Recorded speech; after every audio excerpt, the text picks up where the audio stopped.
Welcome back, everybody, to another episode of the Bad Moon's Orbit. I am, as always, your Knight of Shrouds, Dalton Montgomery. And I'm your 999th Happy Haunt, Darian Smart. Ooh, fun. Oh, actually, I'm your 1000th Happy Haunt, Darian Smart. It is spooky season. It is solidly spooky season by the time that you are hearing this. We are probably in October. I forget, but we're pretty close either way. It's spooky season. It's spooky season, yeah. September 1st. Yes. The house is decorated for Halloween. It's true. The temperature dropped 20 degrees this weekend. I was gone for like an hour, and the house Halloween townified. It did. I had a long day at work and decided listening to a 4.5-hour-long paleoanthropology video on 2x speed while decorating the house for Halloween would make me feel better, and it did. Hell yeah. Hell yeah. And so, in honor of spooky season, we're talking about ghosts today. Ghosts! We got to get the Scooby-Doo gang in here because we are talking about ghosts. Specifically, we are talking about the Nighthaunt. Nighthaunt is both like AOS's word, so it doesn't just have to put ghost on its packaging, but they are distinct from just like there's ghosts. Not all ghosts are Nighthaunt, but all Nighthaunt are ghosts. And see, okay, and that I don't. Clearly, that's like a copyright thing. Yes. But I don't dislike that like I dislike every other. Yeah. Like, hey, do you think it bothers listeners that we just don't refer to maybe some of them, the races by their like official lore names, and we just these are elves. This is an orc. I'm not playing this game, man. Yeah. But Nighthaunt, I like. It gives because often the other thing. Here's the thing, dear listeners. The other thing that I don't care for in terms of the names just being a little different for copyright is that they are just a little different for copyright, but are rarely like different, unrecognizable from the royalty-free, what is the word I'm looking for? Public domain. Fantastical races that we are accustomed to. And I just find it irksome. Yeah. But Nighthaunt is fun. I don't know. It reminds me of like a whimsical, spooky, vaguely menacing carnival vibe. Yeah, absolutely. Absolutely. Yeah. I think it's a weird line to walk because when we get like the factions, right? Like we talked about Ironjaws last episode. And like that's also, it's like not all orcs are Ironjaws, but all Ironjaws are orcs kind of. But yeah, it gets weird with but then they're all Oryx, which is just a little too close. I don't know. I tend to switch back and forth between them, and some I like better than others. Mm-hmm. And some are also more like elves or elves. They just have an A in front of their name. I hate that. Yeah. And see, I hate that. Yeah. Or ogres are ogres, but they spell it different. It's OGORS in AOS instead of OGRES. Fine, whatever. But that's not who this episode's about. Not who this episode is about. We're going to talk about ghosts. But first, we're going to talk about a game thing. Game things. Game thing.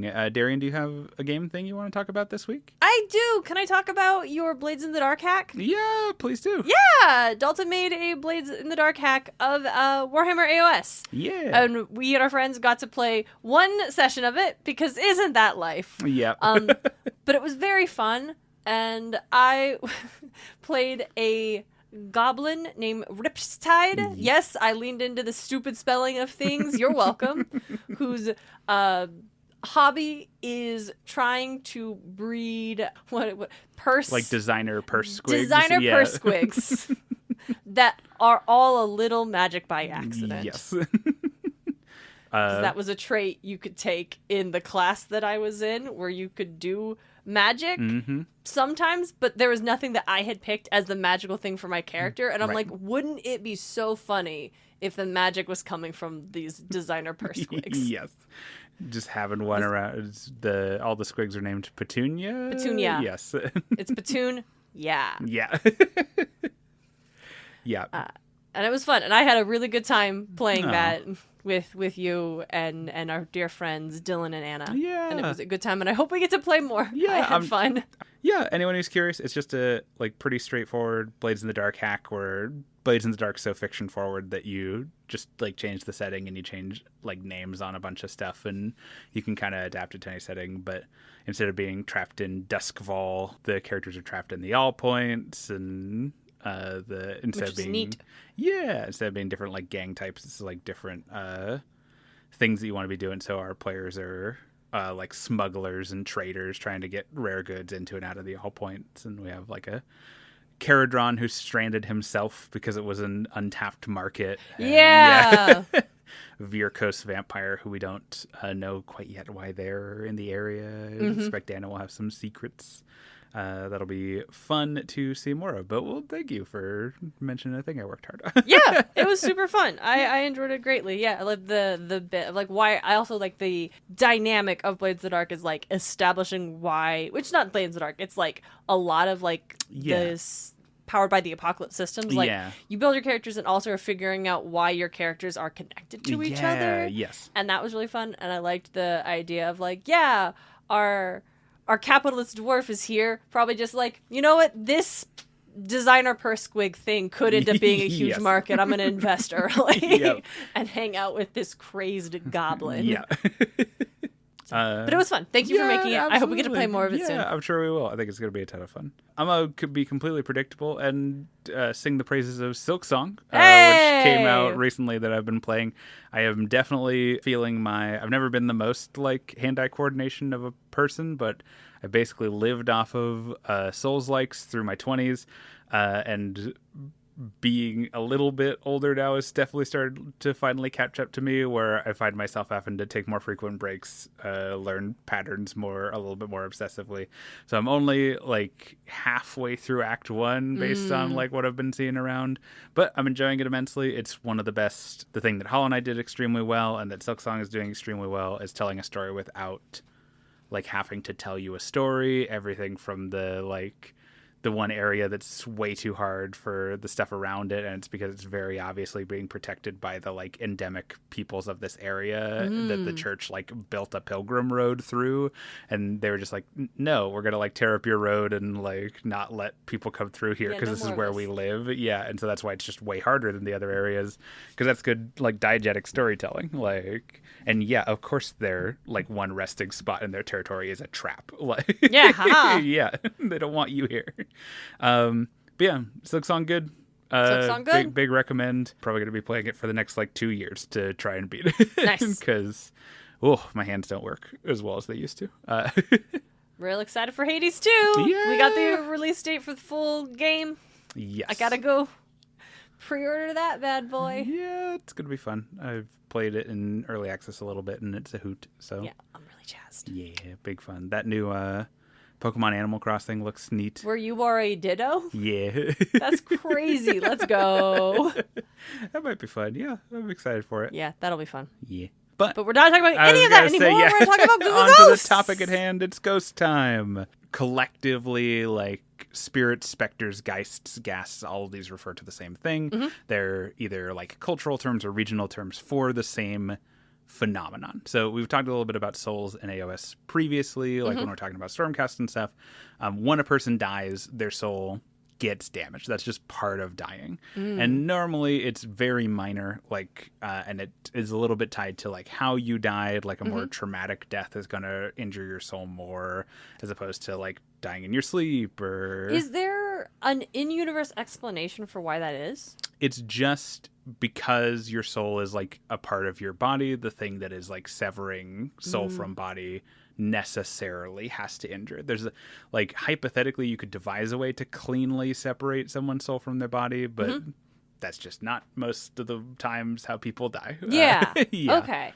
Because that feels in like a metaphysical theology vibe very different than how narratives and I think people usually approach the concept of a soul. Yes. And is that the reality just so there's a cost to being a Stormcast? I don't think so, because we also get that with like the fish elves. Yeah, I was gonna say we get it with fish elves. We get it with Ideneth. We get it a little bit with some like afterlives and stuff, like afterlives that get populated by people who have like maybe slightly more damaged souls. And then the big one we get it with ghosts. Yeah, because one of the ways that you can become a ghost is through having your soul damaged in such a way that it like anchors you to the world. Damn, that sucks. There's so many options. In the old world, yes, were we aware that dying damaged the soul? I believe so. I don't know much about the old world, but I know that like because we didn't have the Ideneth. Yes. We didn't have the Stormcast. No. And those are two character types where the soul element is front and center. Yes. Nagash wasn't running the underworld, No. so we weren't seeing that. Yeah. I imagine there were ghosts There because were ghosts are there, ghosts, but like yeah. if these three pretty big factors aren't at play, was this a concept that was introduced for AOS? I'm not sure. I could see it either not being a concept or not like super expanded upon, because again, we didn't get as much, because like Nagash wasn't running the afterlife, and we also just like didn't see the afterlife very much in the old world. It's not like an AOS where it's just like a place you can go. So and like you aren't having the Idneth or like the Stormcast who are coming back, and there's a Right. cost to that. Right. So that's like I'm like. So, dear listeners, folks who know or were playing Old World and know this, like, was this an idea that was introduced for AOS because of these other like things they wanted to introduce in this world, or is this like a remnant that was brought over and had to be honored as like a rule of the reality? Yes. Yeah, that's a good question. I've never even considered. Yeah. I figured Ghost episode was a good time for me to be like, I've absolutely. been pondering this for a while. What the fuck? Absolutely. Because I know, like I said, what little I know about ghosts in the old world, that we're going to see with AOS ghosts, one of the core components of them is obsession. That's like one of the things that can affect you and like tie you to the world naturally. And I know that was a thing with the old world ghosts. Like there's, gun to my head, I couldn't tell you her name, but I know there's a ghost from the old world who was a like noble performer. Like she was either nobility or she was like famed for performing for nobility. She's kind of like an opera singer. Ooh. And she was on her way to perform for like the High Elven court when her ship was like wrecked at sea and she died. Oh. Yeah. Oh man. Oh no. That's brutal. Right. No, I feel it. That would also make me a ghost. Yeah. I would also become a go-go ghost. Yeah. And so I know because she's in the Total War games. She's like one of the like legendary like leaders you can play. Ooh. And she's still like, she's a ghost that like haunts the shores of like Lustria, and she's still obsessed with making it over to Ulthuan to do her concert performance. She's gotta get to her gig. Yeah, she's gonna perform for the Phoenix King and her ghostly procession. Like, what a show, right? So I know that like that's an element of, but I don't know if that's an extension of the like damaged souls thing, or if that's just that's ghosts. Pretty standard ghost mythos. I was gonna say yeah. But yeah, if you know, let us know in the comments. I always appreciate seeing your additions and addendums, parentheses, as long as you're cool about it. Thank you. Listen, most of you are. I don't see any of them because I'm not allowed to. But if you're not cool, I will hear about it. I will find out, and I will be really disappointed in you. I know you're better than this. So yeah, ghosts, geists, specters. If you die in like a particularly harrowing way, or if you die with some kind of like greater purpose that you haven't fulfilled. Unfinished business, classic. Yes, absolutely. Those are things that can like tie you to the realms in such a way that your soul just, it's not so much a like you can't pass into the next life. It's almost, it's like an oil and water thing where like the finality of death just hasn't like clicked for you yet. And so you're stuck because you're not alive anymore. Yeah. But you just can't settle into death. Yeah. Interesting. Okay. Yeah. And so like there are a bunch of ghosts that are just like in Shaiish. Like that just kind of happens a lot in Shaiish because A, it's suffused with death magic already, and those are just souls who have not found their proper afterlife. Like they died and they ended up in Shaiish anyways, but they just can't like actually settle into where they're supposed to be. Okay. Yeah. So it's an interesting like where they've technically made it to the afterlife. They just haven't found their afterlife. Yes, yeah, absolutely. Yep. Absolutely. So and any of these kinds of spirits, like content wise, are that original person's soul. So you're Greg Warhammer and you die in a freak like safety accident or whatever, and you come back as a ghost obsessed with like safety precautions or whatever. Like that is that guy, that is his soul. But the trauma of like becoming a ghost or whatever anchored you to the world and stuff makes you obsessed. So like it is you, but you're having almost like a psychological episode where just you just manic, a little bit manic, a little bit like you cannot hyperfixation forever. Yeah. Yes. And so there's still elements of like the original person in there. There's still like traits of their personhood, but they're so shaped by whatever's anchoring them to the world that they're like a weird blend of like still who they were and like force of nature, if that makes sense. Yeah. Yeah. So that's the like, all of that is just like a fundamental like truth of the world, right? Like that is a thing that irrespective of what the gods were doing or like any other mortals were doing or whatever, we would still get spirits, we would still get ghosts. That's just a thing that happens here. Absolutely. The Nighthaunt, capital N, the like capital H. Yeah, no. No? No. One word. Oh. Yeah.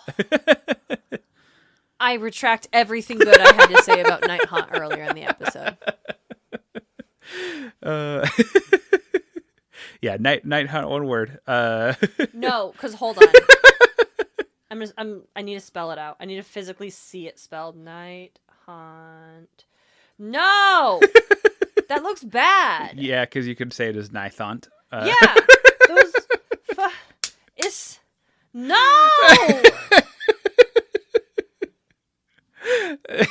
I hate the HGH!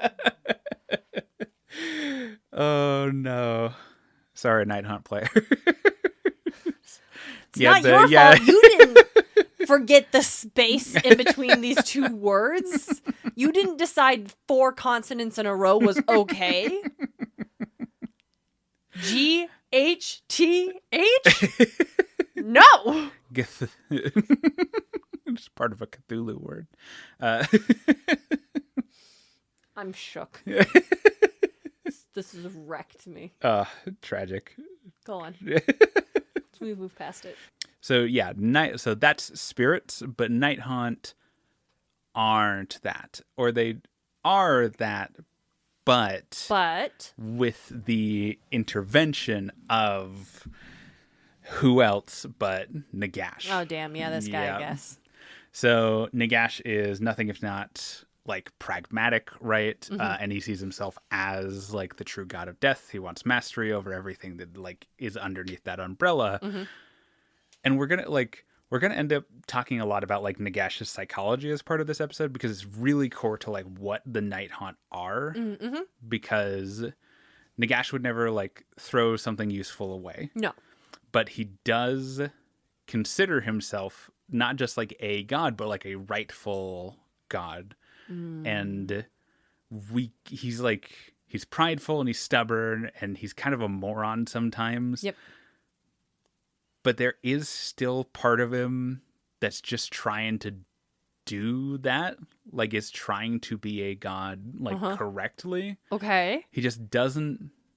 That's just all filtered through the lens of him being Nagash. And so we're going to see that the most explicitly with Nighthaunt, because I'm going to stop burying the lead. Nighthaunt are Nagash's punishment for people he feels have committed like heinous crimes in life. Interesting. Yes. Okay. Yes. This is the equivalent, because like we don't have like, there are probably like really bad afterlives in Shyish, but that's not so much a thing that like Nagash controls. Like souls just kind of tend to go to the afterlife they're supposed to go to. And Nagash owns all of those, but he doesn't always like he tends to futz with ones because he's like that. But if he's not, then afterlives tend to just be like kind of a cultural thing. Okay. But this is Nagash going out of his way to be like, no, you were a bad person in life, and so I am going to.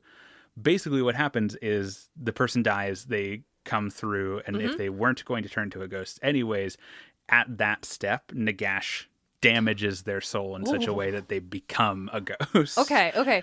Hey, what is the criteria that Nagash uses to determine if someone was a bad person? You've got it. Yeah. Okay. That is the core of, and why we're going to end up talking about like Nagash's psychology in this episode.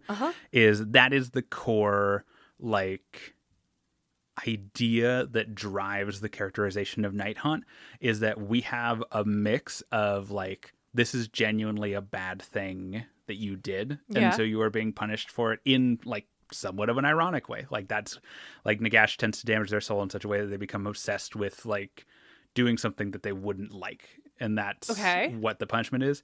We have a mix of like, oh, you were generally like a bad person, you did crimes, and like now you're being punished for it, and things that no reasonable person would ever like decide was a thing you need to be punished for. And unfortunately, the person making that decision isn't a reasonable person. Yeah, okay, They're here Nagash. we go. Here we go, yeah. So this episode is going to be structured kind of weird because I basically just have a big list of all of the like distinct types of Nighthaunt that we know about. Okay. With their quote crime. And like a little bit of their quote crime and how Nagash has like subsequently changed their souls so that they can pay penance for that crime. Okay, so this isn't like, if I wanted to get in the game, could I be Ghost who is not Nighthaunt? No. Okay. Yeah. So there are ghosts. Yes. That like if I was just in like Gur or something like that, I could run into a ghost. Yeah. Yes. Like an orc who's still like on the hunt type of ghost, right? Absolutely. And they're not Nighthaunt, and that's because they're a natural ghost. Yes. These are unnatural ghosts. Also not orcs because they go back to the Great Green when they die. Right. Yes. Right. Orcs can't become ghosts. No, because they goblins all go back can't and either. they get they all but get humans, healed. dwarves, elves, we know. Yeah. Right. Okay. Certainly can. But yeah, so like So in like game mechanic, because ghosts wouldn't be an army, they wouldn't be able to participate in that because that's not the way they are. Yes, they're only doing they're their obsessed one with thing. their one thing. The reason you can play Nighthaunt as an army is because Nagash is using them. He's like, you're going to pay out your penance, but also you're going to be a useful tool to me. Interesting. Okay, so this isn't like, here's our ghost episode that's about the Nighthaunt, and then we'll have another ghost episode. No. This is the only ghost episode. Yes. Because this is what the lore and the game mechanic is. There aren't that for other ghosts outside of like one-offs. Yeah, absolutely. Like our opera singer. Yeah. Yes. Interesting. Okay. Yeah. Makes me more mad that there's not a space between those two words. Okay, go on. Yes. Let's get right into our list of ironic ghosts. And we have visual image for this episode because we're going to have all of our different pictures of ghosts. That's kind of that's a nice like palette like setup for this is kind of the aesthetic for ghosts in Age of Sigmar, where he's got the kind of like body made of long flowing like cloak. He's a cool spooky guy. Right. He's a very cool spooky guy. I Right. like the coloring, and it becomes like spectral in the Casper tail. And then up here we've got like a scary bone man with his raggedy scythe. I'm a big fan of how AOS does ghosts. He's got some like candles on him, including the little one on his hat. He's holding a lantern. Is a guardian of souls. Ooh. His crime is he started to learn necromancy and then he decided not to. Oh man! Yeah. No, we're people for changing their mind. Yo, wow, you know Nagash doesn't believe in participation trophies. No, absolutely. It's one half the like, oh, you gave up and I'm deciding that that's bad. But more specifically, it's, oh, you got, like, if you just never learned about necromancy, that's one thing. But you started my perfect creation, the thing that I invented, and then you decided it wasn't good enough for you. Eternal damnation. Like, you know, I was really hoping it would be some bullshit like this from Nagash. Yes, absolutely. Wow, Nagash, you never failed to disappoint me. Right. We're gonna, like I said, we're gonna get some like genuine ones, but most of these are just like, you have offended Nagash, and that's the crime. Like, hey, you changed your major? Fuck you. Yep. How dare you? So, yep. Nagash is offended that anyone would reject his super cool type of magic. So Guardians of Souls are locuses for necromantic magic.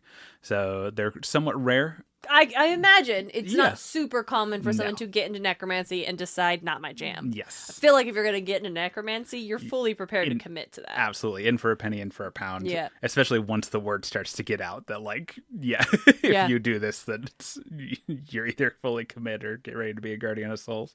So, but do like, people know? Somewhat.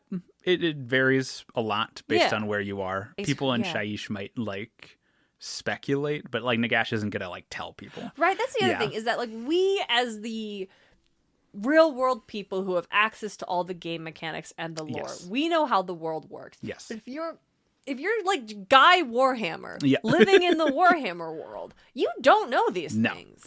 It's almost a kind of like, I'm gonna potentially kick a hornet's nest here, but think of all the like real world religious traditions on what is and is not like an acceptable thing to do. Yeah. Even within the realm of like Abrahamic traditions, right? Yeah. Where like we have two that can't eat pork, and then like most Christians consider that that's actually fine. Yeah. Like that is framework through viewing like a lot of these things via Nagash, where you might get people who proselytize like, no, I have a pretty complete list of the things you can't do to not end up as a Nighthaunt.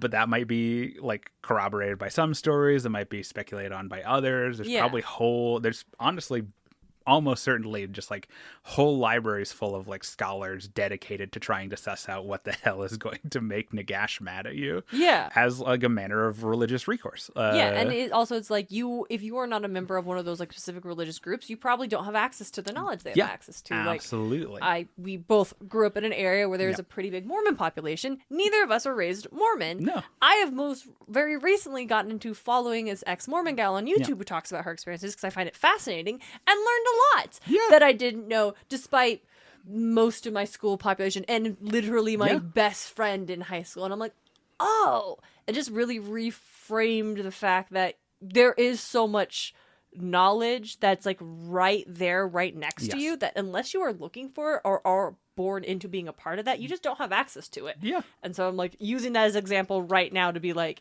if someone who just like lives in the mortal realms, they maybe hear about this, but they likely don't know all of the things because that's not their life. Right. Even like I said, even within like very close to each other, like denominations of the same religion.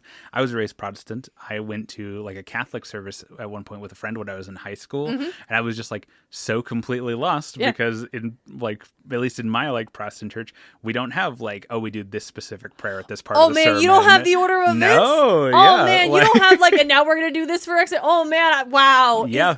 I can't imagine. You mean it's not like a rigid script? No, that's the huge. Listeners, I was raised Catholic. That's me be like, oh, you don't have the time. You're like, and now we say peace be with you and with your spirit. Now we're gonna sit down, stand up, sit down, kneel, stand up. Everyone get in line. If you're older than first grade, you can have wine.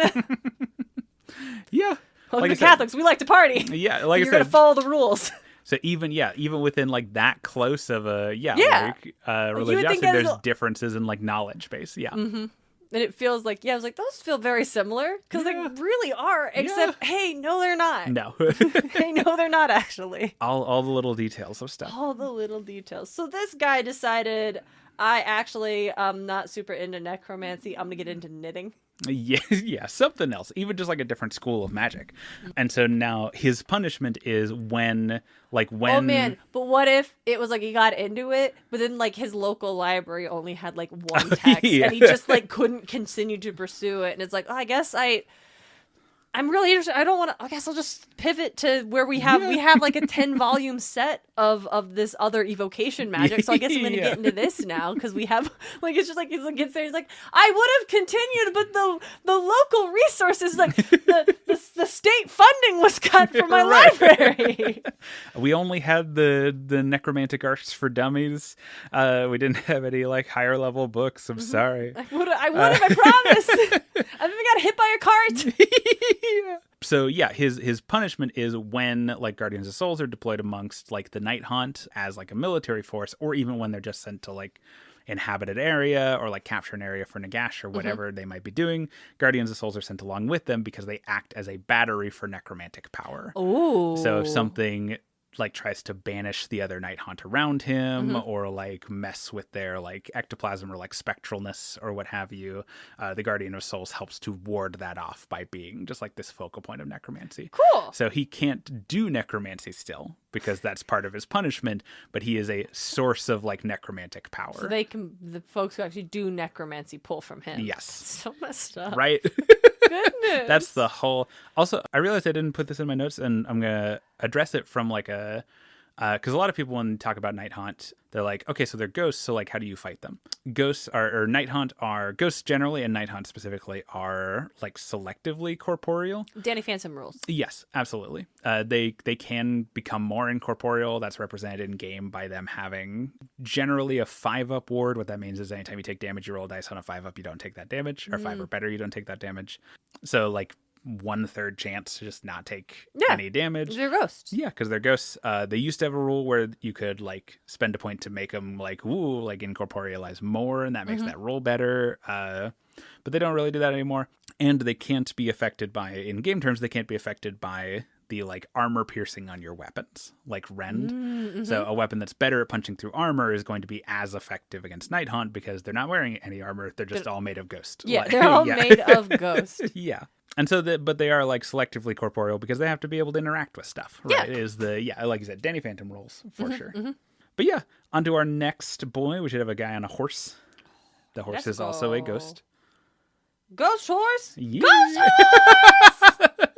Look at that guy. That's a spooky guy. Right, riding out into the horse got ram He horns. was chasing. Look at that. This guy's got a crazy sort of Valkyrie-esque helm. Yeah, absolutely. Yeah. He's giving me It's got chains and everything. Wow. Yeah, chasing Ichabod Crane through the countryside. Yes. A little bit. Yeah. Oh my gosh. And honestly, Ichabod deserves it. Yeah. Here's a hot take. Ichabod Crane sucks. And he deserved to get chased out of town. He was a real creep. It's I true. don't know if you've ever read. Listen, dear listeners, if you've only seen adaptations of Sleepy Hollow, you may be inclined to think that Ichabod's just like a nice, quiet little school teacher who didn't deserve to have the town bully fuck with him. But no, Ichabod sucked. Actually, he was a gold digger. He was a pretentious asshole. And yeah, he deserved to get chased out of town by a local quarterback. Yeah. Because that man was going to try to steal his girlfriend. Yeah. So fuck this guy. So that is a Knight of Shrouds, knight in the like I'm riding a horse. A night hunt? Yes. Okay. K Knight, N Knight. Yeah. This is fine. Y'all seen Wednesday season 2? This is only No spoilers, but oh boy. Yeah. bad, and I can't wait for season 3. Yeah. That's the vibe for sure. The Six Flags of Netflix programming. Oh no. It's bad, and I love Devastating. Yeah. it. Okay, so this night hunt. Yes, Knight of Shrouds. Knight of Shrouds are military traders. Mm-hmm. They were traders to their own kingdoms. Specifically, all Knights of Shrouds are from the same place. Interesting. Okay. Knight of Shroud is a very rare, like very like prestigious like role for Nighthaunt. Okay. There is a kingdom that we're actually going to talk about later. Ooh. That Nagash was like trying to conquer. Interesting. And the Knights of Shrouds universally flipped colors to join Nagash. Oh. Yes. Okay. Have you seen Game of Thrones? So there's a character in Game of Thrones. Everyone who's seen it knows where this is going. There's a character in Game of Thrones. He's one of the people in line for the throne. He's probably the rightful heir if we're discounting like Daenerys. But his name is Stannis Baratheon. Okay. And he's typified by this like true lawful sense of morality he has, where there's this story in his like backstory where he was under siege. He was like holding this very important fort, and it was surrounded by blockade, and everyone was starving, and like they'd already eaten the like horses and the like rats and stuff just to like keep alive. And a unaligned, like not loyal to anybody, but just like aware that if the fort fell, it would be bad for everybody in the area, and he like stands better than the other guys. A smuggler from the area got a shipment of onions and smuggled them into the fortress to like save the siege, hold out long enough for like reinforcements to arrive, break the siege. Absolutely saved Stannis' life, saved the life of his men. And Stannis knighted him, like raised him up into the hierarchy, and then cut off his hand for being a smuggler. So not lawful good, just lawful neutral. Just lawful, yep. Yeah. Just rules exist for a reason and have to be followed, even if that doesn't like make sense. And so we get a little bit of that with the Knights of Shroud with Nagash, where Interesting. Okay, so yeah, they turncoat. Yes. Flipped on their team, sided with Nagash. Yes. Nagash wins and is like, I can't trust y'all worth a damn. Yes. He's like, I'm going to punish you by turning you into Nighthaunt for being traitors, but you are going to be like somewhat prestigious as Nighthaunt go. Like your job is to lead other Nighthaunt now because you did turn traitor for me. Yeah. It's like, and that's great for me. However, if you've done it once, you'll probably do it again. Yes. So no. Yeah. So, yep, the it's half punishment for being traitors, half reward for picking the right side. A group of Nighthaunt is called a procession, Cool. which is good. I like that. And yeah, Knights of Shrouds are just the most typical like leaders of a procession of Nighthaunt. Just when they take the field, Knight of Shrouds is generally in charge. Oh, yeah, that makes sense. Yeah. Leaders of the Damned is kind of the vibe, right? Always fun. Next one, the guy on the rack. Oh gosh. Oh, wow. Right? Oh, he's doing the Jacob Marley thing too. Yeah. That is a cruel ghast crusader. Go on. His crime was getting tortured to death. Yep. Yep. Okay. The next slide of my notes is should have been tougher, scrub. My gosh, what the fuck? No, absolutely. It's literally it's like almost incoherent. You have to just like twist your brain into such a weird pretzel to get to where Nagash is, where he's handing out these like penalties. Yeah. Right. Yeah, Nagash was human. Yeah, but it was a long time ago, and he was an asshole even when he was human. Yeah, that's true. He always sucked and thought he was better than Yeah. everybody else. So, I've been like, why tortured to death? I guess okay. I'll put a pin in that thought until I see all of the classifications. A lot of the weird ones that we wouldn't think of as a thing that needs to be punished with are to do with like death stuff. Yeah. So it's like you spurned necromancy or Yeah, and that's like a Yeah. goofy Nagash one. I'm like, Yeah. yeah, for sure, that's crazy, but like I totally follow. right, From Nagash, wacky. right. This one, I'm like, but we'll go. I'll see them all, and then I'll see if like Yeah. seeing all of them explain these questions I'm having. So we'll continue on. So Yeah. what is their deal? So the thing that they get obsessed with is like inflicting pain on others. For sure. That is both a grim display of like retribution. Again, they are like their Nighthaunt form is like still on the rack, Yeah. and Nagash forcing them to quote unquote prove that they should have been able to take it. Oh. Yes. Okay, man. Right. Again, it's one of the more like Right, kind Nagash of sucks. incoherent Let's ones. not forget that fact. It all Yes. is going to boil down to right. Nagash sucks. Yeah. So. And that's Krolgas Cruciators. Cool. They're just All right, that's it. tortured torturers. Next guy is a Lord Executioner. Ooh, okay. All right. I Yeah. guess they have both a large executioner's axe and also a gallows. Yeah. That appears to be coming out of their back. Yeah, it's like Are they attached fused to their this? spine. Oh, it's Yes. fused to their spine. Yeah. Yep. Okay. My guy. Lord Your Executioner. posture must be incredible. Yeah, he doesn't have legs. You're right. He doesn't have legs. Oh yeah, All Night Haunter, spooky spectral they're from the ghosts, waist yeah. down.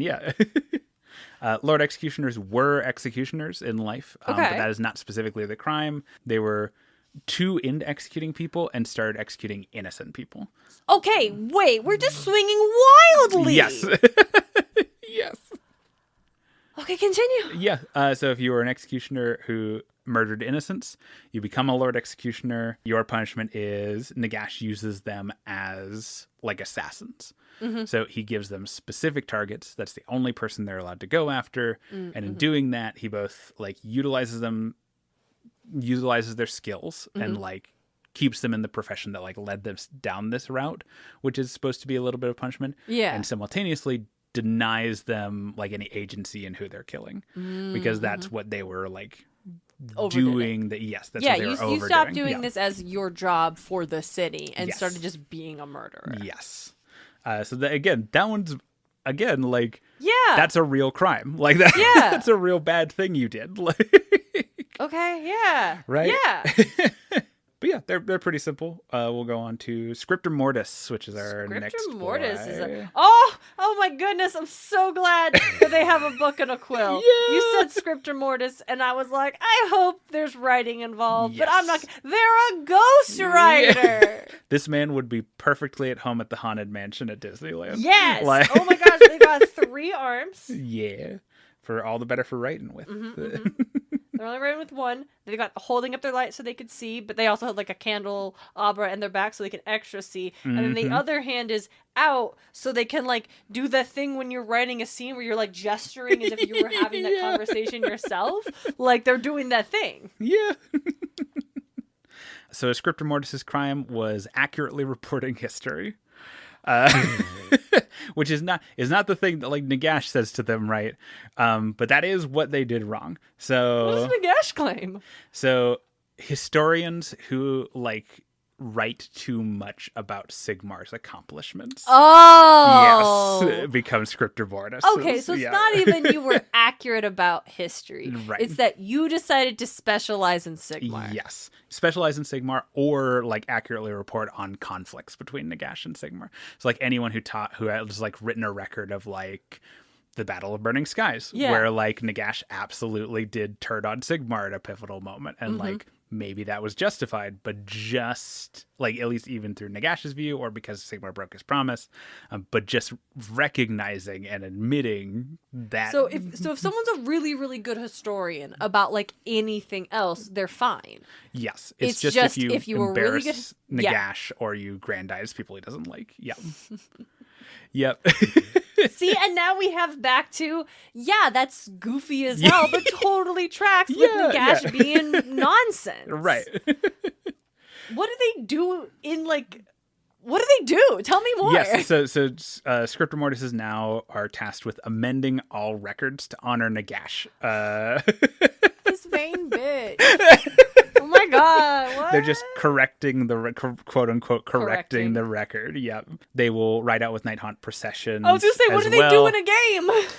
They assign mortals who offend Nagash to appropriate afterlives. Oh, cool. So, yeah, they follow Nagash or Nighthaunt processions as, like, bookkeepers. So as the, like, ghosts are, like, striking people down, they're like, bird afterlife. Bird. But, like, in-game, they can, like, pick out a person and be like, oh, that one already has a record where he's going. Get him. Like, hey, get him. That's their, like, gameplay fun. effect. Yeah. That's super fun. I want to see a mini of this guy. Oh, they're super good. Here we go. They're not as, like, flowy. They're, like, very focused, which, like, I feel like fits with their vibe. Yeah. Because, dear listeners, we've often referenced that there's a... Do you post these? You don't. The visual aids? Yeah, I post bits and pieces. I don't usually post the whole thing, but I post usually... the appropriate, yeah. Right. So usually in the visual aid, it is, unless otherwise specified, like the art of it. So that's why I wanted to see what, like, the model looked like. That's pretty cool. Right. Like, it looks... Yeah. I like that the model... is like turning the book page. Yeah. And it's got candles coming all the way. These are neat. Right. I'm really digging. I hate their name. And I hate the fact that they're associated with Nagash, obviously. Yeah. But that's why he's got that hand free. Yeah. Turn his page. Exactly. That's like what it's for. He's also like a bit taller than most other Nighthaunt figures, which again is storytelling, so he could see everybody. That's like, yeah. That's so fun. It's very good. But yeah, Scriptor Mortis, like I said, they just amend the records. They assign afterlives. To where? Are they, like, being sent to, like, fuck up libraries? Like, where are they amending the records? Books in Shyish. Or, yeah, if they're riding out with a Nighthaunt procession and they, like, go through a town with a library, they'll just, like, grab all the books and put them on the Scriptor Mortis's lectern and just, like, cross out Sigmar's name everywhere and write in Nagash. And, yeah. Do they put them back afterwards? Like, whose job is to go back to the libraries and put them back? Unclear. How is this system Nagash, what do you envision here? Like, what do you envision? He definitely hasn't thought that far. Yeah. You're just like, I want you to revise it all. Oh, yeah, like, are you going to send them out to do this? Is it just if they happen to? Once they do it, like, is there even a town left for people to reflect? Like, what's the end game? I haven't seen anything to this effect, but I would not be surprised if it also could be a thing where, like, if you have just like a dusty old library somewhere, like one morning the librarian comes in and lights the candles and all of the books have been like scribbled over, like, because like a Scriptor Mortis just like haunted it in the night. Like, see, I like that. That's fun, very spooky ghost. Ass vibe. Yeah. On to our next image. The next two are both in this image. They look very similar. Okay. They come on the same model kit even. But these are Spirit Torments and Chain Ghasts. Okay, yeah, I'm seeing chains. Yeah. I'm seeing vibes of torment. No one looks like they're having even a little bit of a good time. No. This guy, who is not a ghosty, is having a real bad time. Yes. He's not happy. I think that's a corn worshiper. Well, you deserve it then. You shouldn't be happy. So Spirit Torments and Chain Ghasts always work in concert with each other. Okay, I love a tag team. Yeah. Spirit Torments are in charge. They are Nagash's personal jailers. Ooh. Yeah. I could not find a good source of what they did. But they really love capturing and locking up people. So maybe that, but not that. Yeah, they could, like I said, it could be that. It could be like freeing people who were like scheduled for execution. Because it's like interfering with death type thing. Because it's weird. Because it's like part of the punishment is some of them is like you don't get to do this thing, or you have to be involved in this thing, but you don't do the thing, like the necromancy guy. Yeah. But other ones are like, I'm going to continue to utilize your very carefully honed skill, but in like a way that is only beneficial to Nagash and is still antithetical to the thing. Like, I'm sure the spirit Spectre Mortises are fucking pissed that they've got to be writing fake history. Yes, absolutely. They're still going to do history, but now they're writing fake history. Absolutely. So I don't know what spirit torments like did wrong, but they like capturing people. They like jailing them. So I'm not sure what the vibe is there. Also, I have a note maybe like the executioners, they just started locking anybody up. Yeah, I could see that as well. I also have the note that in some places they're called shacklegeists, which I just think is a cool. I like shacklegeist. Shacklegeist is a fun sound. Right. Shacklegeist. Right. Yeah. And then, chain gas, like servants to spirit torments. Spirit torments seem to be relatively rare. They're like the actual wardens of like Nagash's grand like jails and stuff. Chain gas are just their dedicated servants. Chain gas don't do anything except serve spirit torments. Chain gas, we do know what they did wrong. They were in captivity and they begged the gods to free them from captivity, but they didn't include Nagash. Well, see, and then we're back on like, of course, Nagash is goofy. Yeah. Clearly. He's has a fragile ego. Yes. It never recovered from the time that barbarian dude whacked him in the face with a hammer. Yep. And so chain gas are forced to serve as like prisoner wardens, where they are subservient to their spirit torments. They have to like obey their rules. They have those like chains and shackles around their like neck and waist, but they are also tasked with like jailing others. So they are both still imprisoned because they didn't ask Nagash to not be imprisoned, and inflicting that same punishment on others. So they're a little bit more dour than some of our others. Yeah. Although there are only like 7 gods, so yeah. I can see being real. If there were like dozens and dozens, or people had ones that like. I mean, I guess I don't know. Is that another thing where like, are there a lot of gods that aren't real?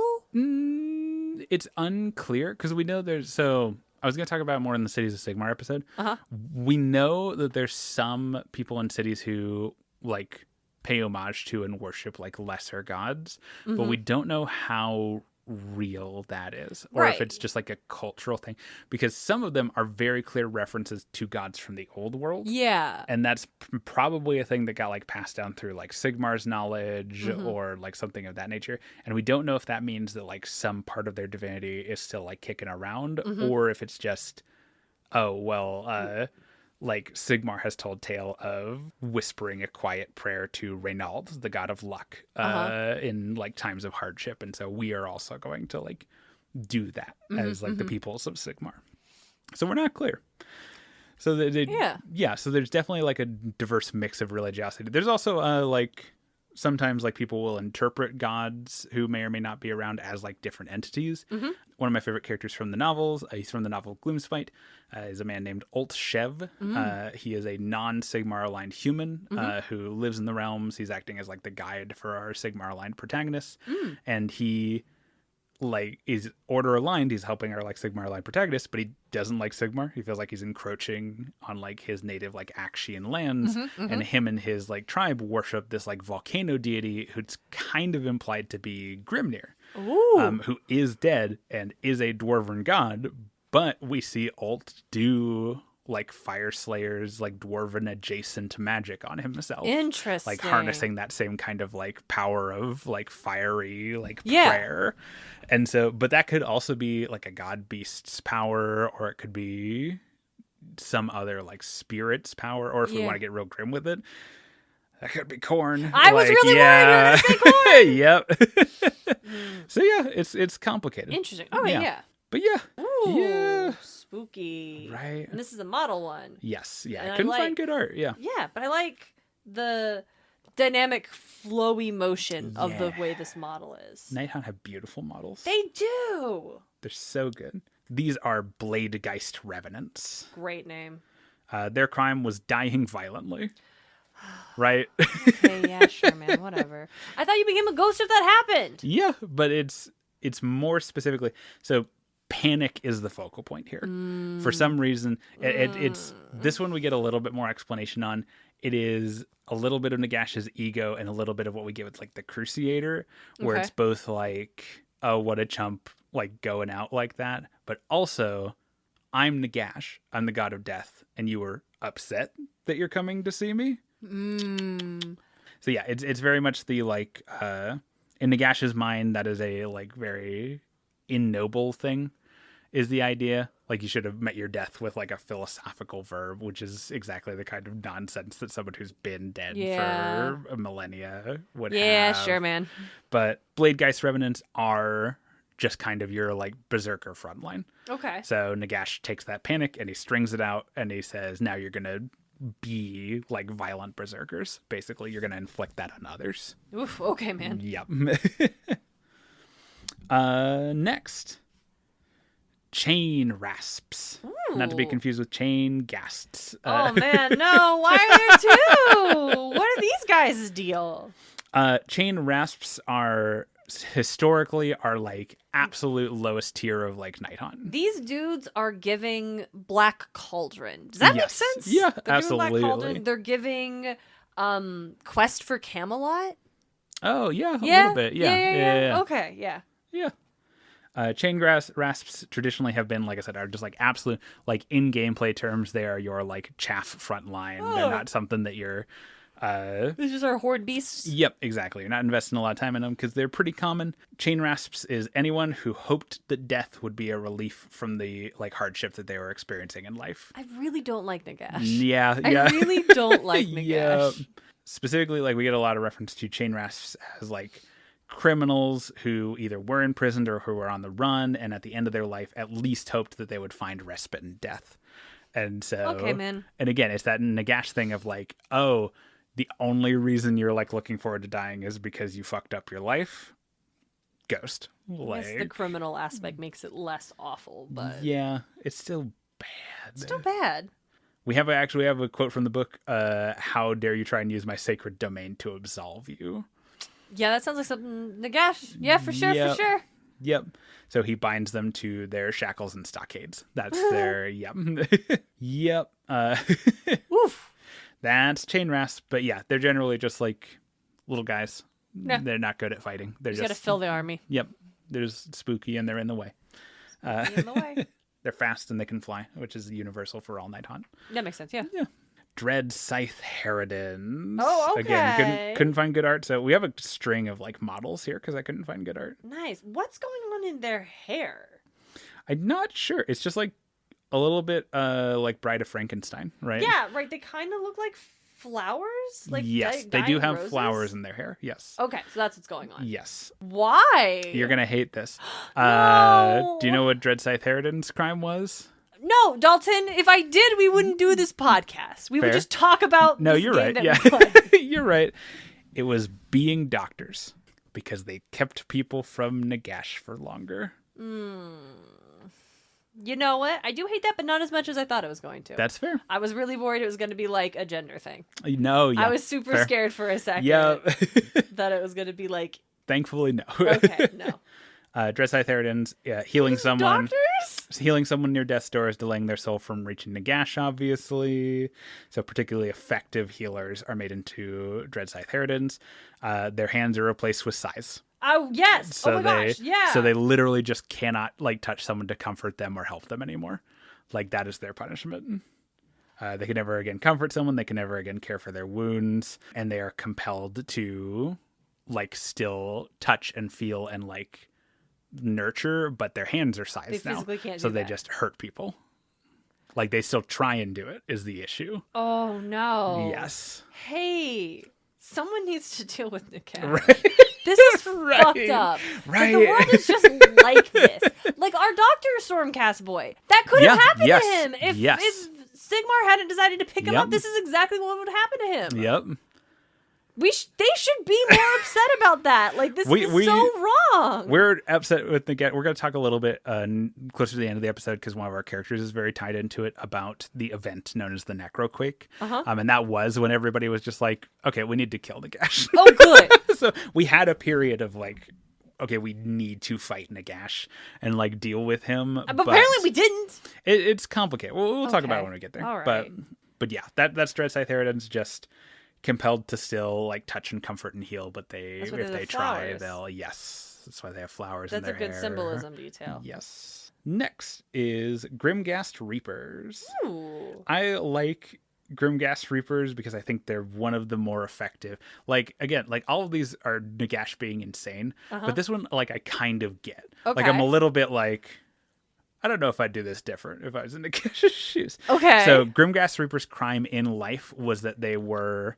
So Grimghast Reapers were Machiavellian, like schemers and like behind the shadows, like little cloak and dagger stuff, where they would incite people and they would do spycraft and they would try and like get people to turn on each other, always doing it in such a way that they were achieving their like ends without getting their own hands dirty. Oh, yes. Okay, yes. yeah. So that was their game. Again, it's the very Machiavellian thing. It's the like, oh, I haven't done anything wrong because I did not plunge the dagger. I just put the idea in the head of like so and such to plunge the dagger. And left a dagger readily available. Yes, absolutely. Fascinating. Yes. And so Nagash's punishment for them, so they did cunning schemes and caused harm while not wanting to get their own hands dirty.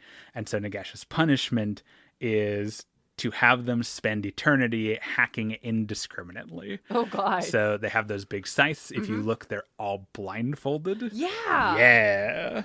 Yeah. They're given huge scythes. They're blindfolded, and they are just brought along with processions and like kind of pushed in the direction of the enemy so that but their like ears are left unplugged so they can hear the harm that they are causing even though they don't get to choose who they're causing it to. Ooh. It's like just the complete inversion of the thing they were doing where the blood is explicitly on their hands to no end.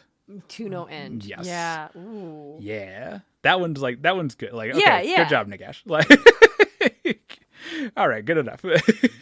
We see what you're going for here. Yeah, absolutely. Our next one are Miremorn Banshees. Miremorn Banshees? Oh, hello. Yeah.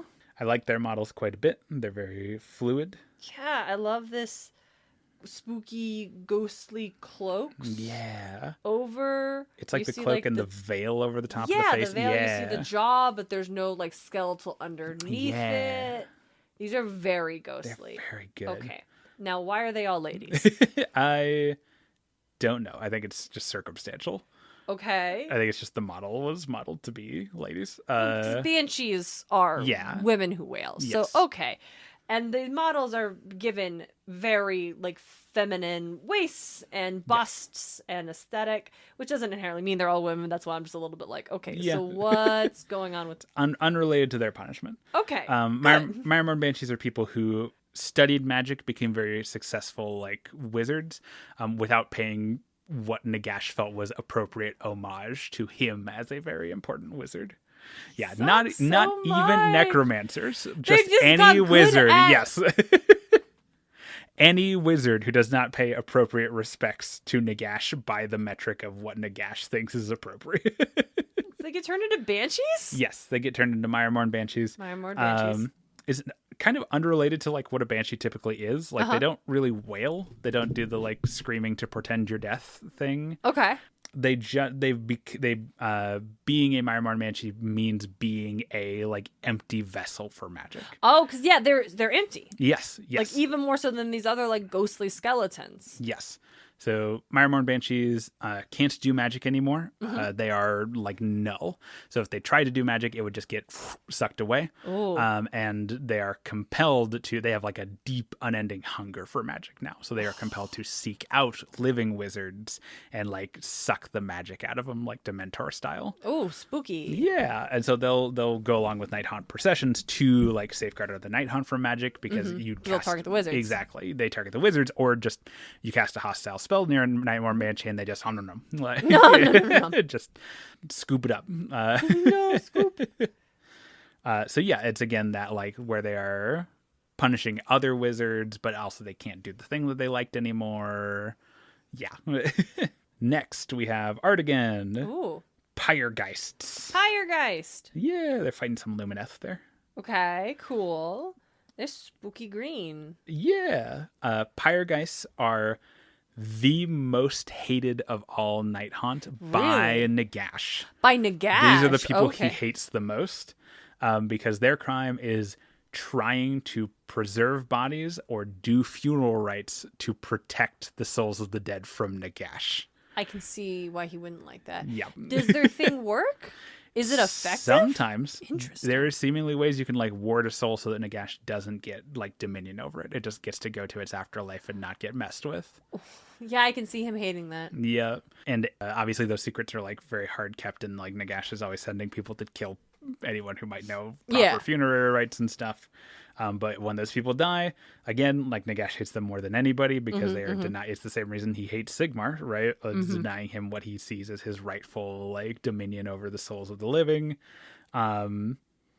Pyrgeists are imbued with a deep desire to indiscriminately burn down civilian populations. Oof! Yep.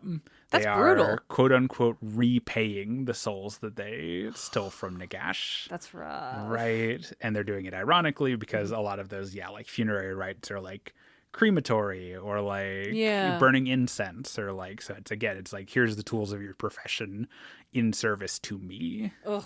Right. Brutal. Right. Brutal. Pyrgeists are another. I like their models quite a bit, but they're a little bit jank because they're like on weird base sizes and stuff. That's just a thing that happens with some. So there's like a side game to surprise. It's also a Warcry episode. There's a side game to Age of Sigmar called Warcry. Okay. That anyone who's familiar with 40K, it's our equivalent of Kill Team, where it's played with the same models, but instead of being where you have two big armies fighting each other, Warcry is like, here's my like 6 guys. And I've given all of them like names and they move independently of each other and we're fighting over like a house instead of like a battlefield. Okay. Yeah. It's fun. I played a little bit in the lead up to 4th edition coming out. It was really neat. But you can play it with like main AOS models, or they do make like kits specifically for it, like little 1-box armies for it. Oh, neat. When they do that, they do the base size to be good for Warcry, where it's like, oh, you'll have like a little bird or something that's on a really tiny base so it can squeeze through like windows or whatever. And you'll have a guy on a really big base because he's very strong, but we don't want him to be able to like get through certain doorways or whatever. But then when they put him into Age of Sigmar, like full size proper, they're just like that whole group is one unit. And they just like hang out together. Oh, okay. And so that's when they do that, you always end up with that like weird base size thing where like Pyrgeists are on like, oh, we got like 6 of them on 25 millimeter bases and one's on like a 36 and one's on like a 40. And it's like crazy. So they're a little weird in that sense, but they're good models. Like, they're good models. Yeah, I like them quite a bit. After Pyrgeists, we have Dreadblade Harrows. Okay, cool. More horse friends. Spooky horse, but this horse does not have ram horns this time. No. Dreadblade Harrows are inextricably connected to Knights of Shrouds. I just did all these like alphabetically by their I was trying to figure out type. what our order was because it was occurring to me like we weren't like building towards like, and these are the ones he hates the most. That's not the last one. And I was like, wait, how are we organizing this alphabetically? I opened my Age of Sigmar app and I scrolled down and did each of them in order alphabetically by unit type. Great. So we had all the heroes first, and then all the infantry units, and the one cavalry unit. Okay.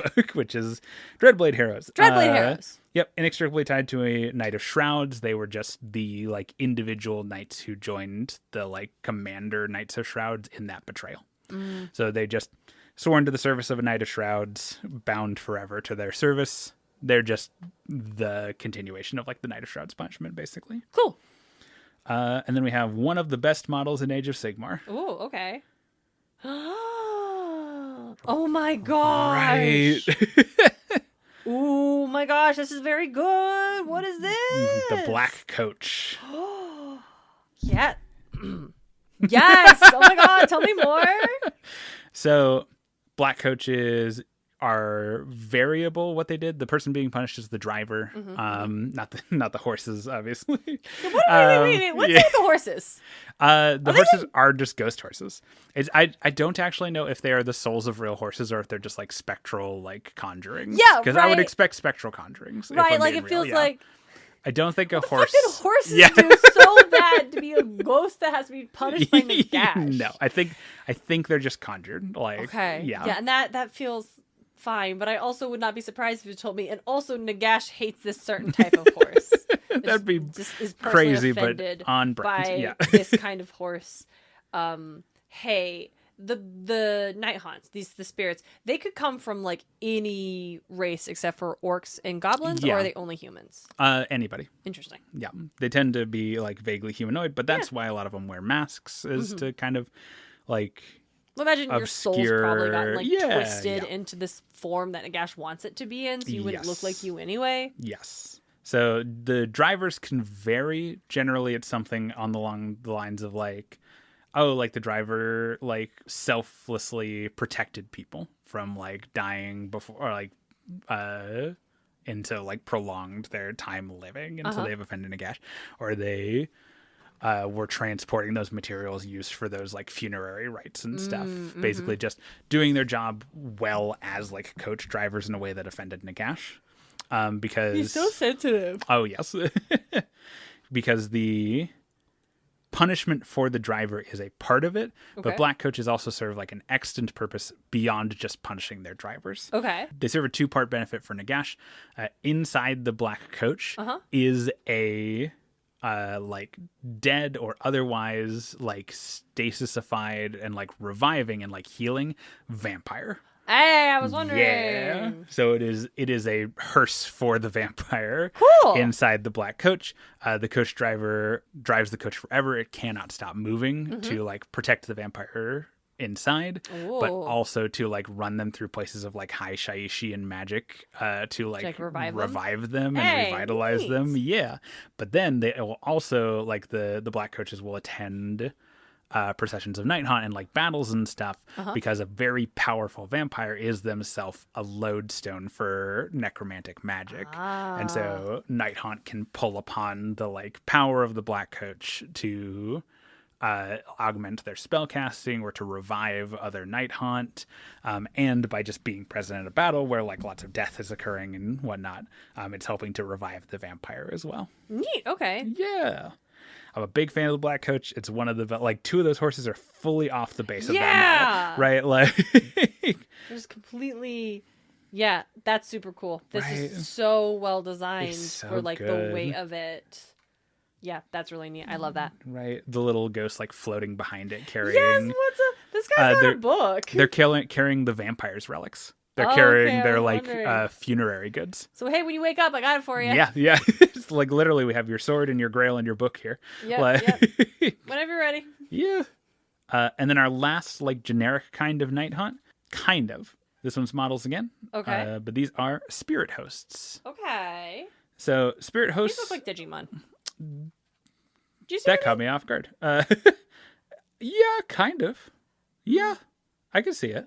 Yeah. Now that you've said it, yeah, or like kind of that like Toriyama art style, like a Dragon Quest a little bit, maybe. Yeah. No, I see it now that you said it. Like nobody's in Kingdom Hearts were more intense. Yeah. I'm so sorry. So spirit hosts aren't really Nighthaunt. They're almost a little bit. So like dying injures your soul. Yep. That's how you create a Nighthaunt. But Nighthaunt are still their souls. Okay. So if a Nighthaunt gets like banished or like selectively corporeal, beat up by like a holy weapon or anything that's going to like banish them and send them back to Shaiish, that is kind of like dying to them, and eventually they will just like deteriorate. Oh, it's like what happens to Stormcast. Yeah, exactly. And spirit hosts are kind of the same thing that we see with Stormcast, where eventually they just become like loose bundles of instinct. Spirit hosts are that. Oh, damn. But for Nighthaunt, where they are just and notably, spirit hosts aren't just one Nighthaunt. Like Shaiishi and Magic wants to, Shaiishi and Magic wants to congeal. Souls want to like be near each other, and so when you don't have that kind of like being bound to lightning, like Stormcast are, Yeah. or anything like keeping you as like a distinct entity. You just kind of get these like roiling like masses of soul. That's so creepy. It's bad. And that's what a spirit host is, where they're just kind of driven by instinct. Again, they're a thing that can happen naturally. Nagash didn't like create them. They're just another like thing a side that effect is like, of yes, this. absolutely. They used to be a lot rarer because it would only happen if you got like already rare naturally occurring ghosts that were somehow being banished a lot. But because Nagash is bringing back lots of ghosts now, they're just increasingly common, right? Oh no. And bringing back lots of ghosts and then sending them to war, right? Yeah. Like, I have in my notes Ghost Porridge. Ghost Porridge. Yeah, absolutely. Ghost Porridge. Not really one soul anymore, just like a bunch of loose spirit, all kind of like acting on instinct. Wild. But yeah, that's all of our like generic kind of Nighthaunt. And so we get to our favorite part of the episode, famous faces. Famous faces, but they don't have faces. They're ghosts. Yes. They're ghosts. We have two kind of minor famous faces, and then one like that we're probably going to spend a big chunk of time talking about because she's fascinating. She's one of my favorite AOS characters. Let's go. And then another like footnote person who we just can't talk about without talking about the like really big important person because their stories are entirely about each other. But yeah, let's talk about our first famous face. That is Alrak the Drowner. Oh shit! Okay. Yeah. They're in a boat. Yeah. They've also got flowers. Yeah. Flowers is a bit of a theme for Nighthaunt broadly, but it tends to flock around like characters who are important too. So our big like famous face, the one we're going to spend a lot of time on, is a very strong association with flowers. Cool. And so a lot of Nighthaunt who are specifically close to her get a association with flowers because of that. So Alrak was a renowned boatman in Akshi. He used to ferry people across a stretch of ocean called the Ocean of Swords. It was a very dangerous, like the water there was just highly sulfuric. You could get across it in like the big ships if you were willing to commission one or be able to pay the like fare on it. But Alrak earned a reputation for being somewhat benevolent, like taking his small ferry boat out across the Ocean of Swords for a comparatively cheap fare. Okay. Right? It makes sense on the level of like, you're not going to pay you're going to pay more than you would pay for a boat ride if we're in like safer waters, but you're not going to pay as much as to book like the big impressive like cities cruises, right? He only accepted a currency called good water. It's a like weird kind of supernatural substance. It's like a water influenced by Akshian magic. So like imbibing it's the it good makes water. Yeah. It's used as currency a little bit in the Great Parch, which is the biggest like civilized area, like populated area of Akshi. And usually like imbibing it makes you bigger, makes you a little bit stronger. It's good for like physical work and that kind of thing. That's like very beneficial in Akshi. So we'd only accept good water as payment. Yeah, like I said, dangerous journey usually undertaken by much larger, more powerfully built craft. But psych, Alrak wasn't ferrying them at all. He would accept their payment, sail out to where nobody could see, and dump them in the ocean. Oh my god! He didn't get the name The Drowner for no reason. I forgot! Yep.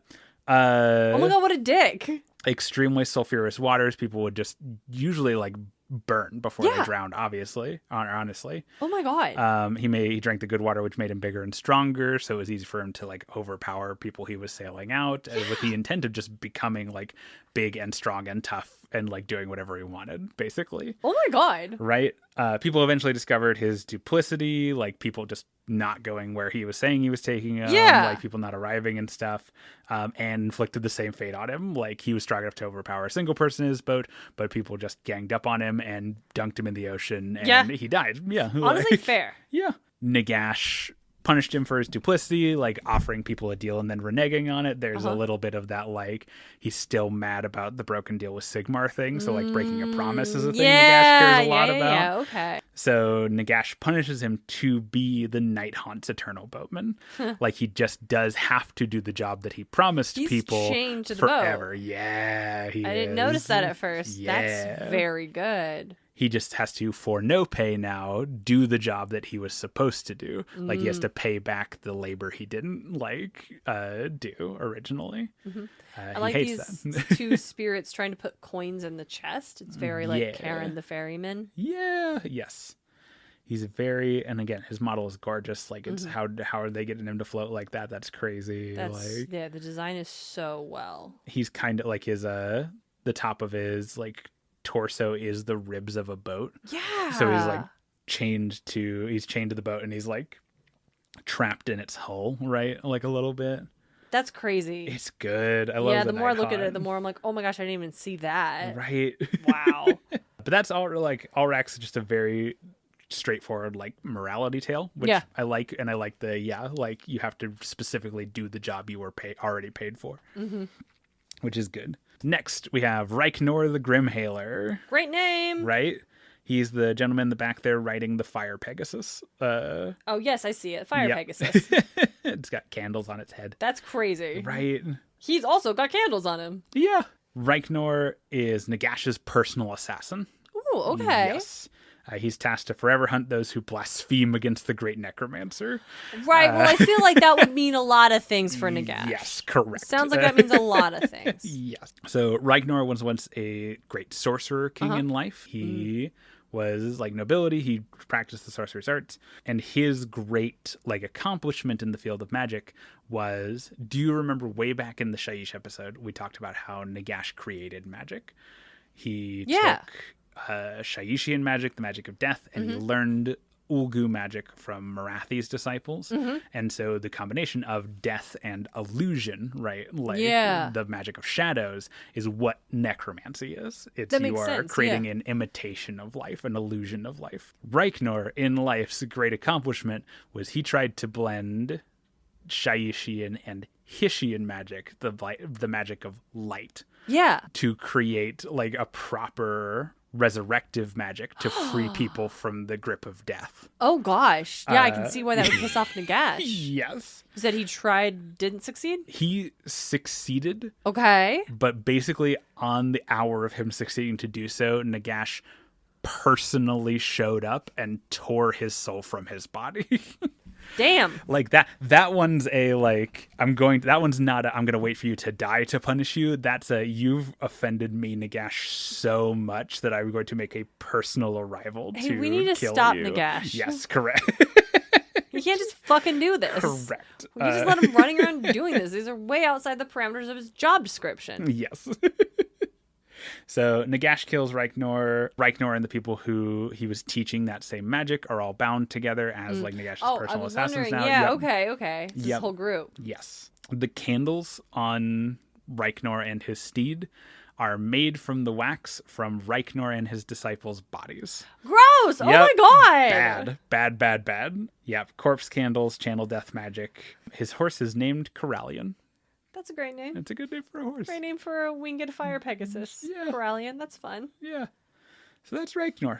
He's the Grimhailer. Yeah. Yes, he is. All right. The core of this episode are big Nighthaunt character. Spooky lady that would only maybe trust to watch my cats. Yeah. This is one of my favorite characters in AOS, and I have a theory about that we're going to talk about that's very on brand for our podcast. Lady Olinder. She has a title, but I'm going to save it because it's going to be important. Okay. Lady Olinder, in life, first daughter of the House Olinder of the Kingdom of Dolorum, one of the noble houses of Shyish during the Age of Myth. So this is pre-Nagash. Oh, yeah. Okay. Yes. When Shyish had its own like mortal population, it had noble houses, it had like kingdoms and whatnot, very like kind of medieval. People lived here. Yeah, people lived here, and there was a symbiosis between the living and the dead a lot of the time, where like Grandpapa is dead, but he still advises at meetings, right? Like we have a whole tradition in The Hollow King, the book about Cato. We have a whole thing in like, because Cato was nobility of like a living house of Shyish as well. And they had a whole thing of when you were crowned king, you would pick 9 spirits, either from like your family or from your past, or like people you knew to be like famous and helpful advisors.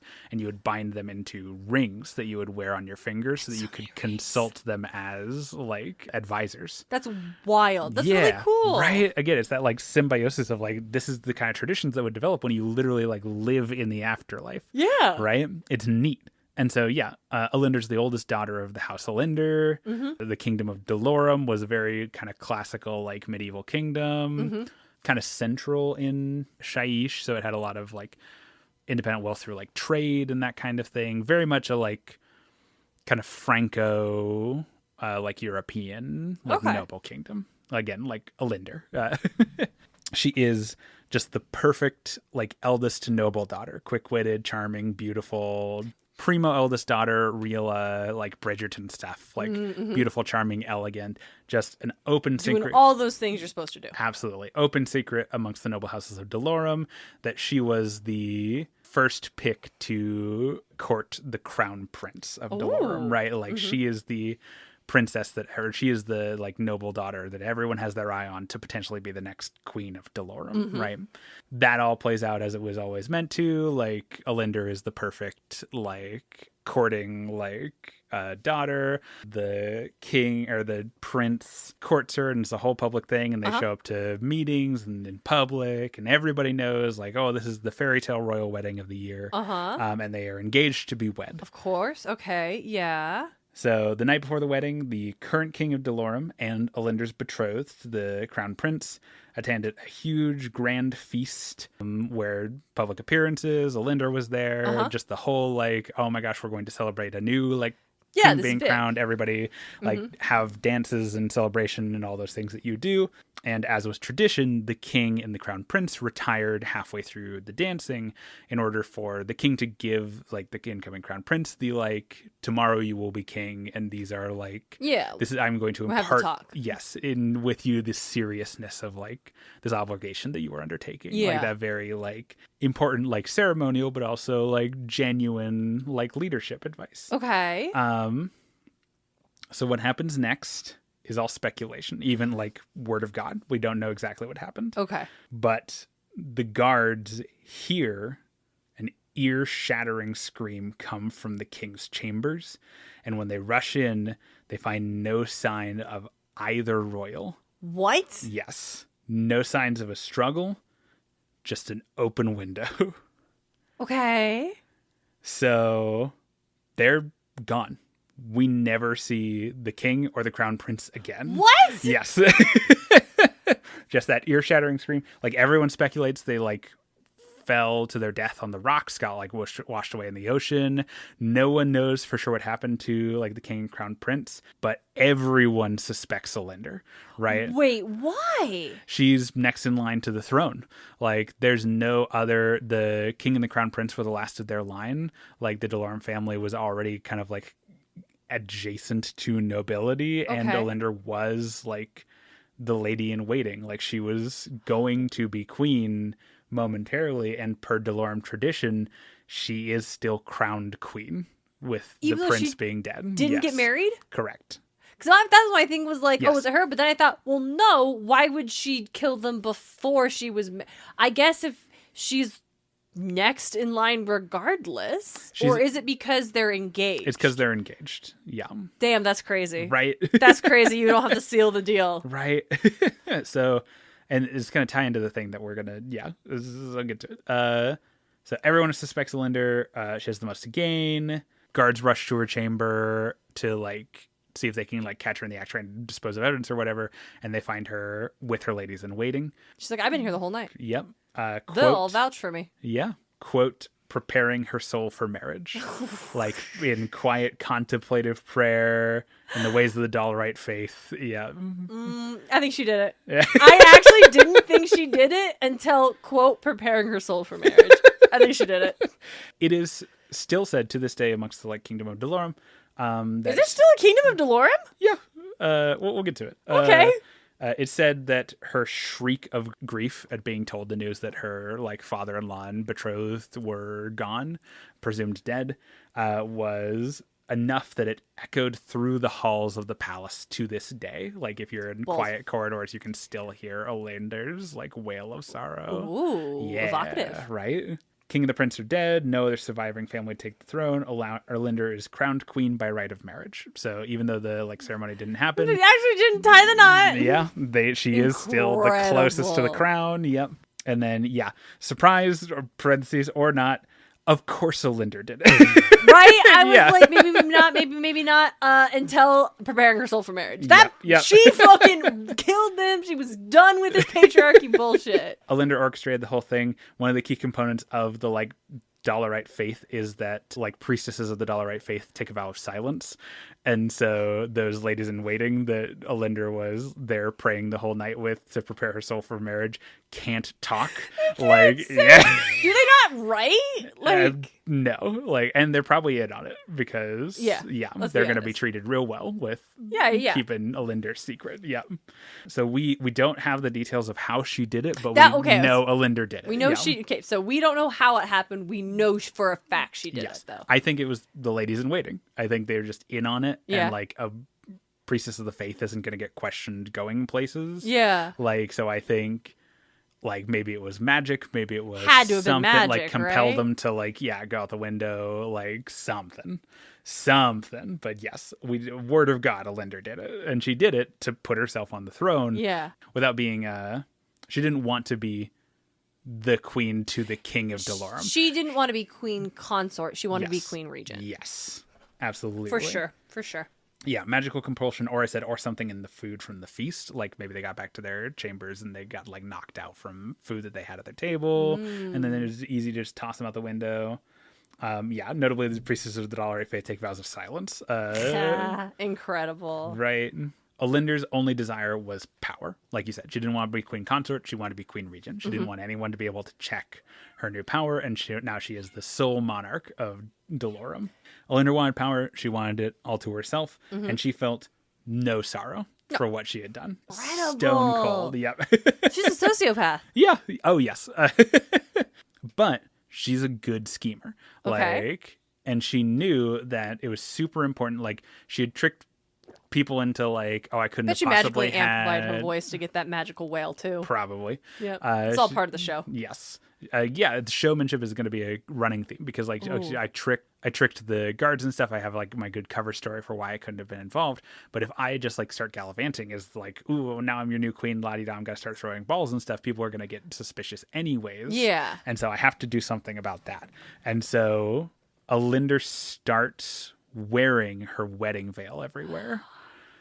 Is that what she's wearing? Yes. Oh my gosh. Mm-hmm. So it's the appearance of mourning to keep her public image, but also literally just to obscure her face because she wasn't mourning. She didn't feel sad about what she had done. She was very happy to be queen. So she was wearing her wedding veil both to try and convince people that she was upset and to literally hide her smile. Like, listen, we believe in women's rights. We also believe in women's wrongs. Yes. Kept the public in mind of the great loss she'd suffered and hid her real expression. Yes. So even despite that, not all of Dolorum bought it, right? You're always going to have skeptics. You're always going to have people who want to know, like, it's too clean, it's too simple. Yeah. And so a rebel movement pops up inside Dolorum. It's not open. It's like a secret conspiratorial society. They adopt the royal emerald, which is the, like, signet of the royal family. Okay. As their sign. They go by the Emerald Host, and they begin plotting against Lady Alinder as like the true defenders of the like noble house of Dolorum. Why is she Lady Olinder and not Queen Olinder now? I'm not actually sure. Because, she probably should be Queen Alinder, huh? Yeah. Because she is literally queen. Yeah, she's Queen Olinder. But she is called Lady Olinder everywhere. Interesting. I have a theory, actually. Okay. Yeah, we'll get to it once get to her history a little bit more. But so the Emerald Host plots against Lady Alinder. Their leader is a knight named Garrist Malcor, and he embeds himself in Lady O's social circles as a spy. Ooh, yeah. He does that by embedding himself first as of similar interests, like he's gonna show up to the same like parties, he's gonna talk about the politics of the day, like all those things that like get you into like a royal circle, and then eventually he tries to transition that into being Lady Alinder's paramour. Oh. Yeah. Both to get closer to her as like, ooh, here's the things that you probably still wouldn't talk about at parties, but you might divulge to someone you trusted more intimately. Yeah. But also because Garrest himself is a bit of a schemer. Ooh. And if he's playing both sides. I was wondering. Yes, because he would be great if this whole Emerald Host thing he's got going, like, outed the false queen and put everything right. But wouldn't she's it be not the false queen. Right. She's the true queen. But if she got there by skullduggery, then that's what the Emerald Host is trying to prove. I guess here's the thing. Is there a law that says if you killed the last ones, it doesn't count anymore? No, she would be the rightful queen, but they would probably just execute her. The people would probably turn against her, and she wouldn't. Yes. If you don't have the people's support, if you don't have you would just, it would all fall apart. Yeah. But like, to be clear, yes, by your laws, she is the rightful queen. She is the rightful queen. Absolutely. If he could instead just like actually get into Lady O's good graces and become like her husband. Yeah. Like if he got married, then he would be the king consort. Would he be king consort? Yeah. Well, because Queen Victoria and Prince Albert. Not by England rules, but I think by Delorum rules. Yeah, I guess to be fair, I'm only basing it off of what I understand about monarchy, which is 100% from England, which is the prince becomes king through inheritance. The woman he marries is queen. Yes. But if she becomes the monarch through inheritance, her husband is just the prince. He is never king. Yes, that's right. Yeah, that's why we had Prince, William? Yeah. Andrew? Man. No, I don't know anything about the royal family. Andrew's king now. Yeah, I don't know. Hashtag abolish the monarchy. Yeah. But not Lady O. No. Big fan. Hell yeah. How was she as queen? Fine. She just wanted power, but she wasn't like malicious with it. Yeah, so Delorum was okay. Right. Like, did we have Scar wanted power, and then the entire Pride Lands fell apart. Right. But Loki wanted power, and he poured money into the arts. Yeah. So like, how? I guess. We don't get... I'm not saying it's cool to kill people just to take over, but like, it always annoys the hell out of me in the narrative where our villain is like, I just want to be power because I think I deserve it, but they're like an awful ruler and they don't have any like leadership qualities and they're just bad at the job. And it's like, geez, like being the king's brother is a way gushier deal. Like, why do you want all the responsibility? You just hang out and be flamboyant. Yeah. Like, you don't actually want to be king. You just want to have power, which you already have. Yeah. So, like, my thing is, like, but, like, was she at least an effective queen? Like, was she doing a good job? I don't think we get, like, a great snapshot of Delorum during the time of, like, Alinder's rule. Mm-hmm. But the things we know about her is that she's very smart, she's very clever, she's very concerned with like the public's opinion of her and stuff. Mm-hmm, and so even if she doesn't have like but she's also like a psychopath. So even if she doesn't have like an altruistic reason for the kingdom to be good, she does have like a compelling personal reason for the kingdom to be good. It makes her look good if the kingdom is successful. Yes, and it lessens the chance that people are going to be like poking and prodding into her. It's a little bit of the like Lord Veterinary thing. Yeah, where it's like if I keep everybody happy, they have less reason to conspire against me. Way more, it would be so much more effort for you if I wasn't here making your life easier. Yes. So yeah, like I said, we don't get a great snapshot, but based on what we know about Lady O, yeah, I'd be willing to bet she was pretty good. Yeah. Like maybe a little bit like blind to the needs of her people just because she's like a little bit. But like maybe no more or less than any other monarch. Because we don't know whether the last monarchs are particularly like great or benevolent, or if they were just your standard monarchs. Yeah, absolutely. So Garrus tries to like worm his way in as Lady O's paramour. Mm-hmm. Bad news for him, she's a much better schemer than he is. And she clocks him immediately. Mm-hmm. And so she leads him through outing the rest of the Emerald Host. Yeah. What a simp. She, the expression I was looking for was gets him wrapped around her finger, where she's just like, oh, yes, my love, we will be together. We just have to get rid of this like threat to the kingdom, threat to our like forward rule, and we have to do it before we make any public appearance of you as my like rightful consort, because otherwise you'd be implicated and like they would just go to the press. Yeah, exactly.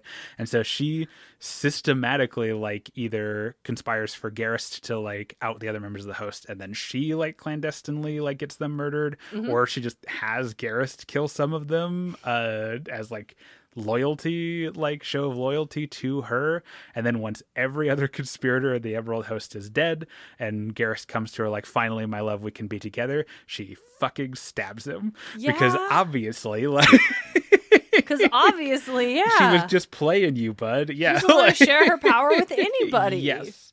So yeah, like Garrist fully leveraged his reputation as like the originator of the Emerald Host and like helped dismantle the Emerald Host from the inside, and also like quash other conspiratorial movements where you would get other people like in Dolorum who are like, hey, we know that you're like big with the Emerald Host, we're trying to do a thing over here as well. And he'd be like, oh yes, like come in on the Emerald Host, absolutely. And then he would kill him, or he would get him like stranded somewhere, or like a cask of Amontillado them. Oh no, get rid of them for Lady Alinder. But and then once all of the threats to Alinder's crown were taken care of, and he went to her in open arms, she embraced him and stabbed him in the back with a poisoned blade. Yeah. Good, because like you don't want a man who's gonna just turn on his friends so fast. Yes. Right? Yeah. Like who can't commit to an ideology. That's just pathetic. Also, she obviously doesn't want to share power with anybody, you absolute moron. Right.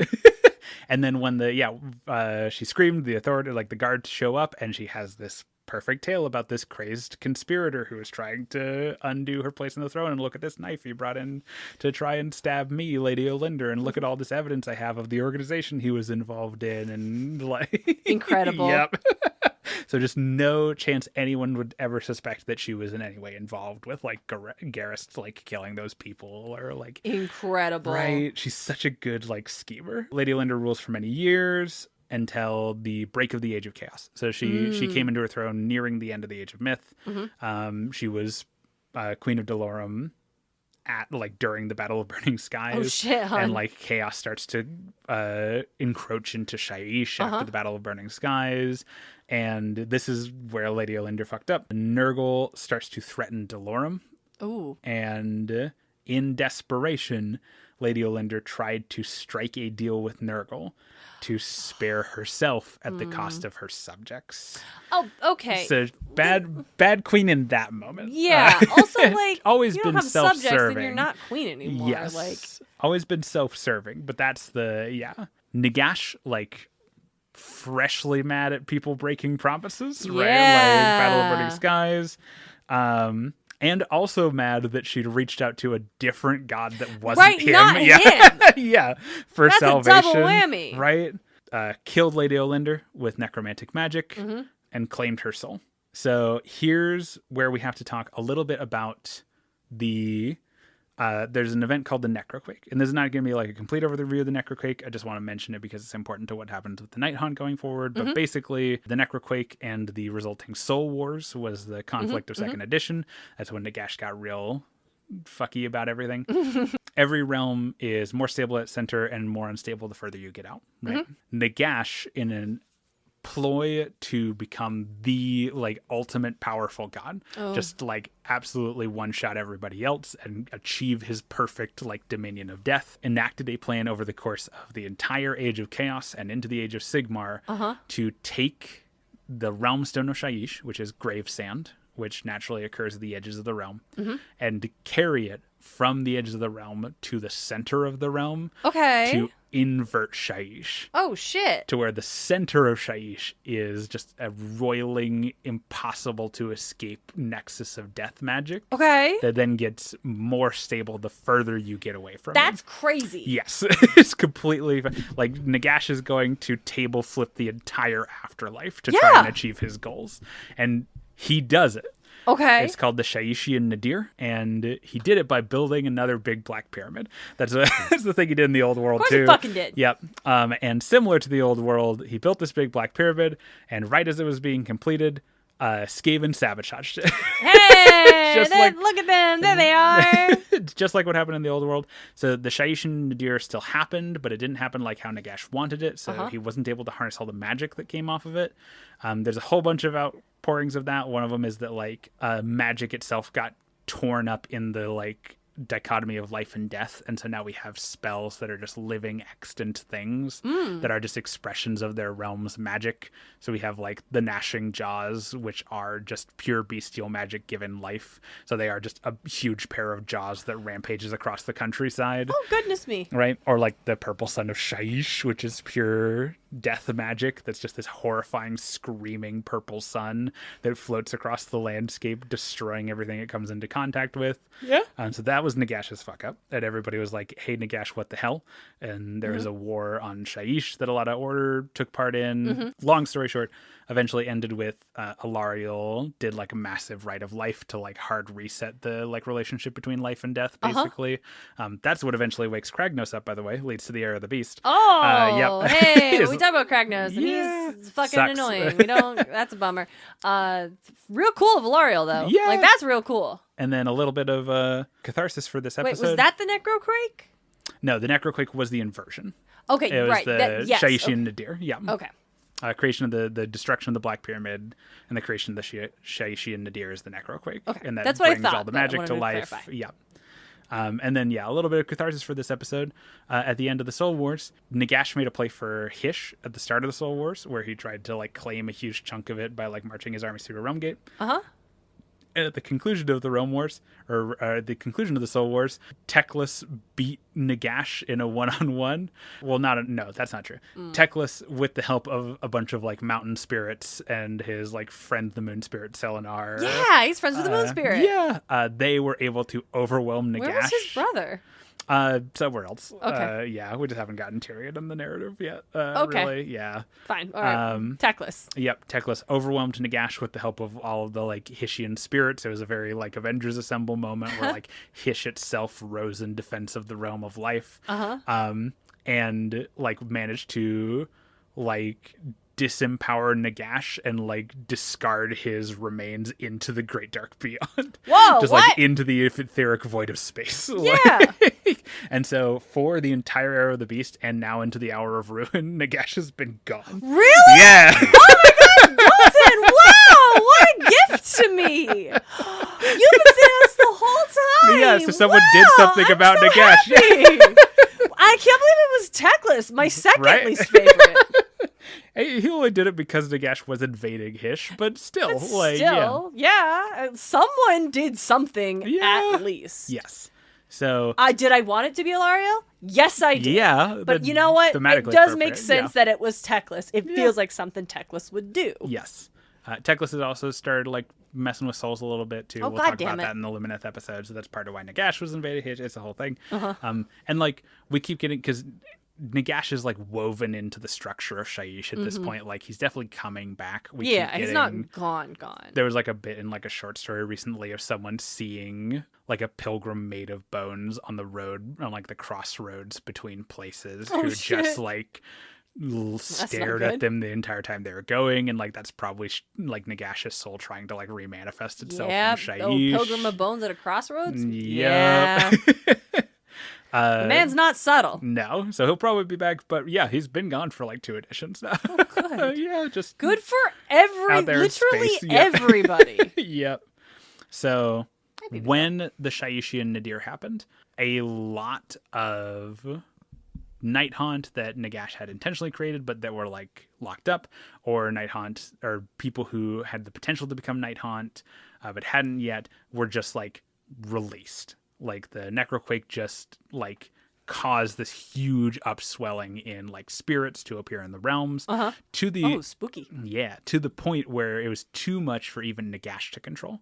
Like he just couldn't get a leash on him. Oh, do you fuck up real bad, Nagash? He fucked up real bad. So his solution was to delegate. Oh, okay. Yeah. So That's a Nagash. strong leadership quality. Yeah. So Nagash has his Mortarks, right? We've got Neferata and Manfred and Yushorin and Forgot about Manfred. Yeah, Manfred von Karstein and all of them. And so Nagash. So at this point, Nagash has claimed Alinder's soul. He turned Alinder into a Nighthaunt before this. Her karmic punishment is, I have a good quote here. Alinder's punishment is that she has to genuinely feel all of the sorrow and grief she pretended to feel in life. Oh, damn. Uh-huh. Like how? Every fake tear, every overdramatic sob, the false shriek of grief at the loss of her betrothed, all made real in Alinder's soul. Ooh. Yes. Brutal. Quote, "You have worn sorrow as a veil to mask your ambition no longer." That's pretty rad. That's pretty like, good. That's tight as hell. Yeah. Yes. So Alinder was just like existing as this perpetually sorrowful, like being, wailing basically. woman. Yes, absolutely. She's got a little bit of like banshee to her because like this shriek and the like genuine sorrow that she now is forced to experience. Necroquake releases all these spirits. Nagash needs someone to corral them, and he taps Alinder for that. Alinder was a capable leader. She was a schemer. She knew how to direct people, and with the knowledge that any like thing that she does wrong, any way she tries to manipulate now will come back to her via like the curse Nagash put on her soul, he can trust her in that element to actually like represent his interests. Yes. Yeah. And so Lady Alinder is anointed as the Mortarch of Grief. Hey. Yeah. I could is there She's called Lady Alinder now because Nagash would never, ever let anyone be a monarch around him. I think that's it. Yeah. That was I hadn't thought about it before you asked, and I think that is what it is, is he would not allow Queen Alinder because he is Nagash, king of all things. Yeah. But Lady, sure. Lady's fine. Yeah. She still gets to be there. The next image in the thing is Alinder being anointed the Mortarch of Grief. Ooh, there was a whole ceremony. Yeah, with her ghastly procession at the throne of Nagash. Yeah. God, he's massive. Right. That's really cool. Like I said, I love the like almost wedding train of ghosts behind her, but you can see the like leash she literally has them on. Yep. Lady Alinder's rad. So she's fun. I liked her a lot. Yes. So here's the thing that like this isn't really related. It's just a thought I had, and now I'm going to mention it because it's on brand for our show. Yes. I think we have a compelling case for Lady Alinder ace representation. Ooh, please tell me more. I think because she's not like against manipulating people through romance. We've seen. Yeah. But like, it's kind of the thing that you said is what I was thinking about that like initially sparked it. What does it behoove her to kill her betrothed before they're married? Yeah. Like her claim would be stronger if she waited till after they were married. Like, and the fact that the king and the crown prince disappear at the same time makes it way more suspicious. Yes. If she only had to get rid of the crown prince, that's way less effort. And there are so many, many accidents that could totally happen. We're on a horse ride. We live in the realm of death. Like it would have been way if she cares about appearance. And if no one ever suspected she was responsible, it would have made everything so much smoother. Yes. But she did not want to fucking get to her wedding night. Yes. Yeah. I think that's genuinely it. What we see with Gareth or whatever his name is, Garest, is also that she like strings him along. She never like there's never an actual like physical connection there. She doesn't like honeypot him. It's just always the like potential promise of, oh yes, we'll be together. And notably, like outside of those two interactions, nothing. Yeah, like it's not like a secret sapphic thing where she's just like hiding her like true romantic interest. It's just she genuinely seems to have no like romantic or like sexual interest beyond what she can do scheming wise for it. Yeah, and I can see that for a character like her manifesting in a deadline of I really, really, really do not want to have to do what I will be expected to do on my wedding night. I'm going to go ahead and kill him first. Yep. I'm going to go ahead and just pull this. Like, I want this power. I want this all, but I do not want to do that more than I want it to be easier for me in the long run. So let's just run it now. It also this is an experience that we've talked about as like, hello, potentially new listeners, the two ace people on this podcast. Yeah.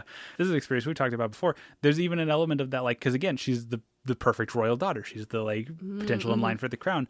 That like, oh, this is the thing you've always told me is the like correct thing that I'm not supposed to be doing. What do you mean now? It's the thing that's expected of me as part of this. Like, do this. I don't want to. And I always thought, well, I'm super great. Why do my friends have a hard time not doing this thing? This is super easy. Oh, now I have to do this thing? No. Yeah. Actually, I did everything right, and I'm going to get to do this the way I want to do it. Yeah. I don't need anybody else to make it happen. I can do it. Yes. So, that's my Alinder presentation. I'm into it. I'm into Ace Arrow Alinder. Absolutely. Yes. And then our last famous face, he's not as important as Alinder, but we can't talk about it without talking about Alinder because they're just connected. Who is this guy? Kurdas Valentin. Kurdos Valentin. Like I said, not as important as Elinder, but again, his story is just all about Elinder, so we can't. Kurdos Valentin, the Craven King. Oh, okay. Previously the ruler of a Shaishan kingdom called Kaji. Okay. Kurdos murdered and schemed his way all the way to the top. He even killed his own brothers to deposed his own advisors to seek power. He very much did like a similar thing to Elinder, but just like more blatant. At the moment of his coronation, he was struck dead by Nagash for the unthinkable crime of murdering his own No, just kidding. It's because he worshipped Sigmar. Hey! Entirely because there would have been a king who worshipped Sigmar in Nagash's domain. He struck Kurdos dead at his own coronation. Fused his part of Kurdos's death mask is his crown. I was wondering, I was like, why? Okay, that's pretty good. So we get an interesting dichotomy here with Lady Elinder where, no, Nagash would never let Lady Elinder wear the title queen genuinely. Yeah. But he will call Kurdos king as an insult. I was wondering. Mockery. Yeah. Yes. Kurdos Valentin, the Craven King. Craven King. He is cursed forever to be a puppet king. He is wreathed in the appearance of nobility, his spectral visage taking the form of a crown, and he is literally shackled to his throne. That's so funny. But he knows no true power. What does he do? He's betrothed to Lady Elinder. Yeah. Why? Punishment to both of them. Yeah. Yeah. Yeah. It's literally Nagash arranged their marriage so that Kurdos would always be second fiddle to Elinder, never the actual royal. Okay. Just the servant of Elinder, the actual power in the relationship. And Elinder would forever be tied to a marriage that she didn't want. Oh, that's so, especially with the Ace Arrow stuff we just put on it. That's awful, but it's totally on brand for Nagash, who is awful, and I'm glad he's gone. Yes. I'm sure he'll be back, and I'll be real annoyed about it. And I'm sure it'll be cool. Listen, here's the thing. I want to make it super, super clear. I don't like Nagash as I'm putting myself in this world and interacting with it. And it is this is an awful figure who makes this world a worse place to live in and navigate. As a character in the narrative, he's fucking great. Yeah. Oh, yeah. No. It's yeah. I wanted to make it very clear. I'm not saying this character is bad and it shouldn't be written this way. This is excellent. Yes. It's such great nonsense. He's doing everything he's supposed to do. Yes. And it's fabulous. I obviously am super glad he's not around in the context of, the world is probably a little bit better for a while if Nagash isn't actively here, but it's also probably a lot less interesting. Yeah. He's just not the focus right now. Yeah, we're doing other things. Our awful centaur. Yeah. Like I said, Age of Sigmar runs in cycles. First edition was versus chaos. Second edition was versus death. Third edition was versus destruction. Fourth edition is versus chaos. My guess is fifth edition, Nagash is going to remanifest. We're going to get of course that focus again. Of course. Yeah. Of course. That's my bet. And I bet it'll be really cool. Yes. I'm not going to act like it's not going to be really cool. It will be. But the existential horror of when you die. Yes. It's not even that. I bought my mic. It's not even that the actual real world fear and terror that we can live in as just human beings in reality of what is life, what is death, we will never know. And that's deeply, deeply upsetting for me. I can't speak to everybody, but I try not to think about it too hard when I'm going to bed. But in this world where they do have afterlives that do exist, and Nagash is just rolled up and fucked with everything, and will just punish people for some that's pretty reasonable. You didn't even know the rules. Made up rules that based on Nagash's own ego to people who did nothing but good in the world. Yeah. And because the world is unjust, not everybody gets to get saved and be a Stormcast. And if that is saving you as being a Stormcast, that's pretty fucked to begin with. If the alternative is when you die, you either become a Stormcast that has your soul chipped away slowly over time in an endless battle against chaos, or you might become a Nighthaunt because you were a good doctor. Right. Wild. So that's why I'm somebody needs to fucking deal with Nagash in the narrative. And it was techless. And I'm God damn it. Of course it was techless. Yeah, I want to mention this line. The punishment for both of them. Kurdos forever as an impotent ruler who can never rise above his wife, as the Mortarch of grief, because she's a Mortarch and he's not. And her forever connected to a betrothed that she can't murder. She can't get rid of him! That's funny. And then my last fun little bit about Kurdos is that the attendants around his throne, like the little ghosts around his throne and stuff, mock him by announcing him in every new room he enters, regardless of if anyone else is there, by announcing his failures. So he just like passes into the kitchen and they go, "Hark and stand attention to Kurdos Valentian, the impotent and never ruler, the dead consort." He's just trying to get a bag of chips. It's true. He's trying to have a bowl of cereal at 11:30. God, I wish I bought cereal when I went to the grocery. And they didn't do Carmela Creeper this year for the Monster series. Yeah. It's spooky season. I'm gonna bitch about it. They did Muppet ones. They would have been such a good Muppet. And then they're actual like Tim Burton. Not Tim Burton. God. Oh my God. Whoa. We just watched Wednesday. Yeah. We mentioned earlier. Jim Henson Company design. They're great. I love it. But it's like Carmela Creeper, the Monster Mash cereals are my favorite. They didn't do them this year. I don't have Carmela. And this episode is about ghosts for spooky season, so I'm going to talk a little bit about the monster cereals. Yeah, absolutely. Anyway. We got Boo Berry. You couldn't give us Carmela? Yeah, give me Carmela back. Damn. But she's a zombie DJ. Yeah, that rips. That rips. But yeah, that's the current state of the Nighthaunt. We have actually talked a little bit about like Lady Linder in the past. She was the in the Bellicor episode when he enacts his plan to like crash the realm gates or the Silver Tower and stuff. And ghosts like pour out to fight the Stormcast and stuff. That was Bellicor like threatened Lady Linder's mortal remains. That's how he got her on board with that plan. Yeah. Also, yeah, to complete your question about like what do you mean the Kingdom of Dolorum still exists? It exists bound to Lady Linder.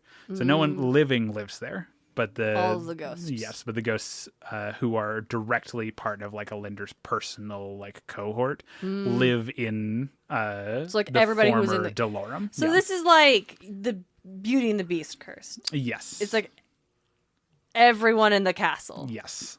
Everyone in Dolorum. Everyone in Dolorum. Okay. Because irony, Lady Linder's personal entourage is called the Emerald Host. Hey, that's funny. That's going to be the end of our Nighthaunt episode, talking about ghosts and ghoulies. We have a very special treat for next episode. Oh my gosh, timely! I was going to say, the time is going to work out really nice on this one. The next time you hear our voices after the conclusion of this episode, we are, fingers crossed, because it might be kind of hard to get my hands on one of these Battletoads it's looking like, but we are hopefully going to be talking about the Hellsmiths of Hashut. So many H sounds. Yeah, our Chaos Dwarf equivalents for Age of Sigmar. That like army set is coming out like 2 weeks from the recording of this episode. And so, like I said, I'm going to try my hardest to get my hands on a copy of that battle tome so I can rush it through the like note taking and recording process, and we can get an episode out like the week after that tome comes out. So everybody wanted to know. That'd be so cool. Yeah, everybody wanting to know how AOS does Chaos Dwarfs. You're going to get to find out. But in the meantime, I have been, as always, your Knight of Shrouds, Dalton Montgomery. And I'm Darian Smart. And hurry back.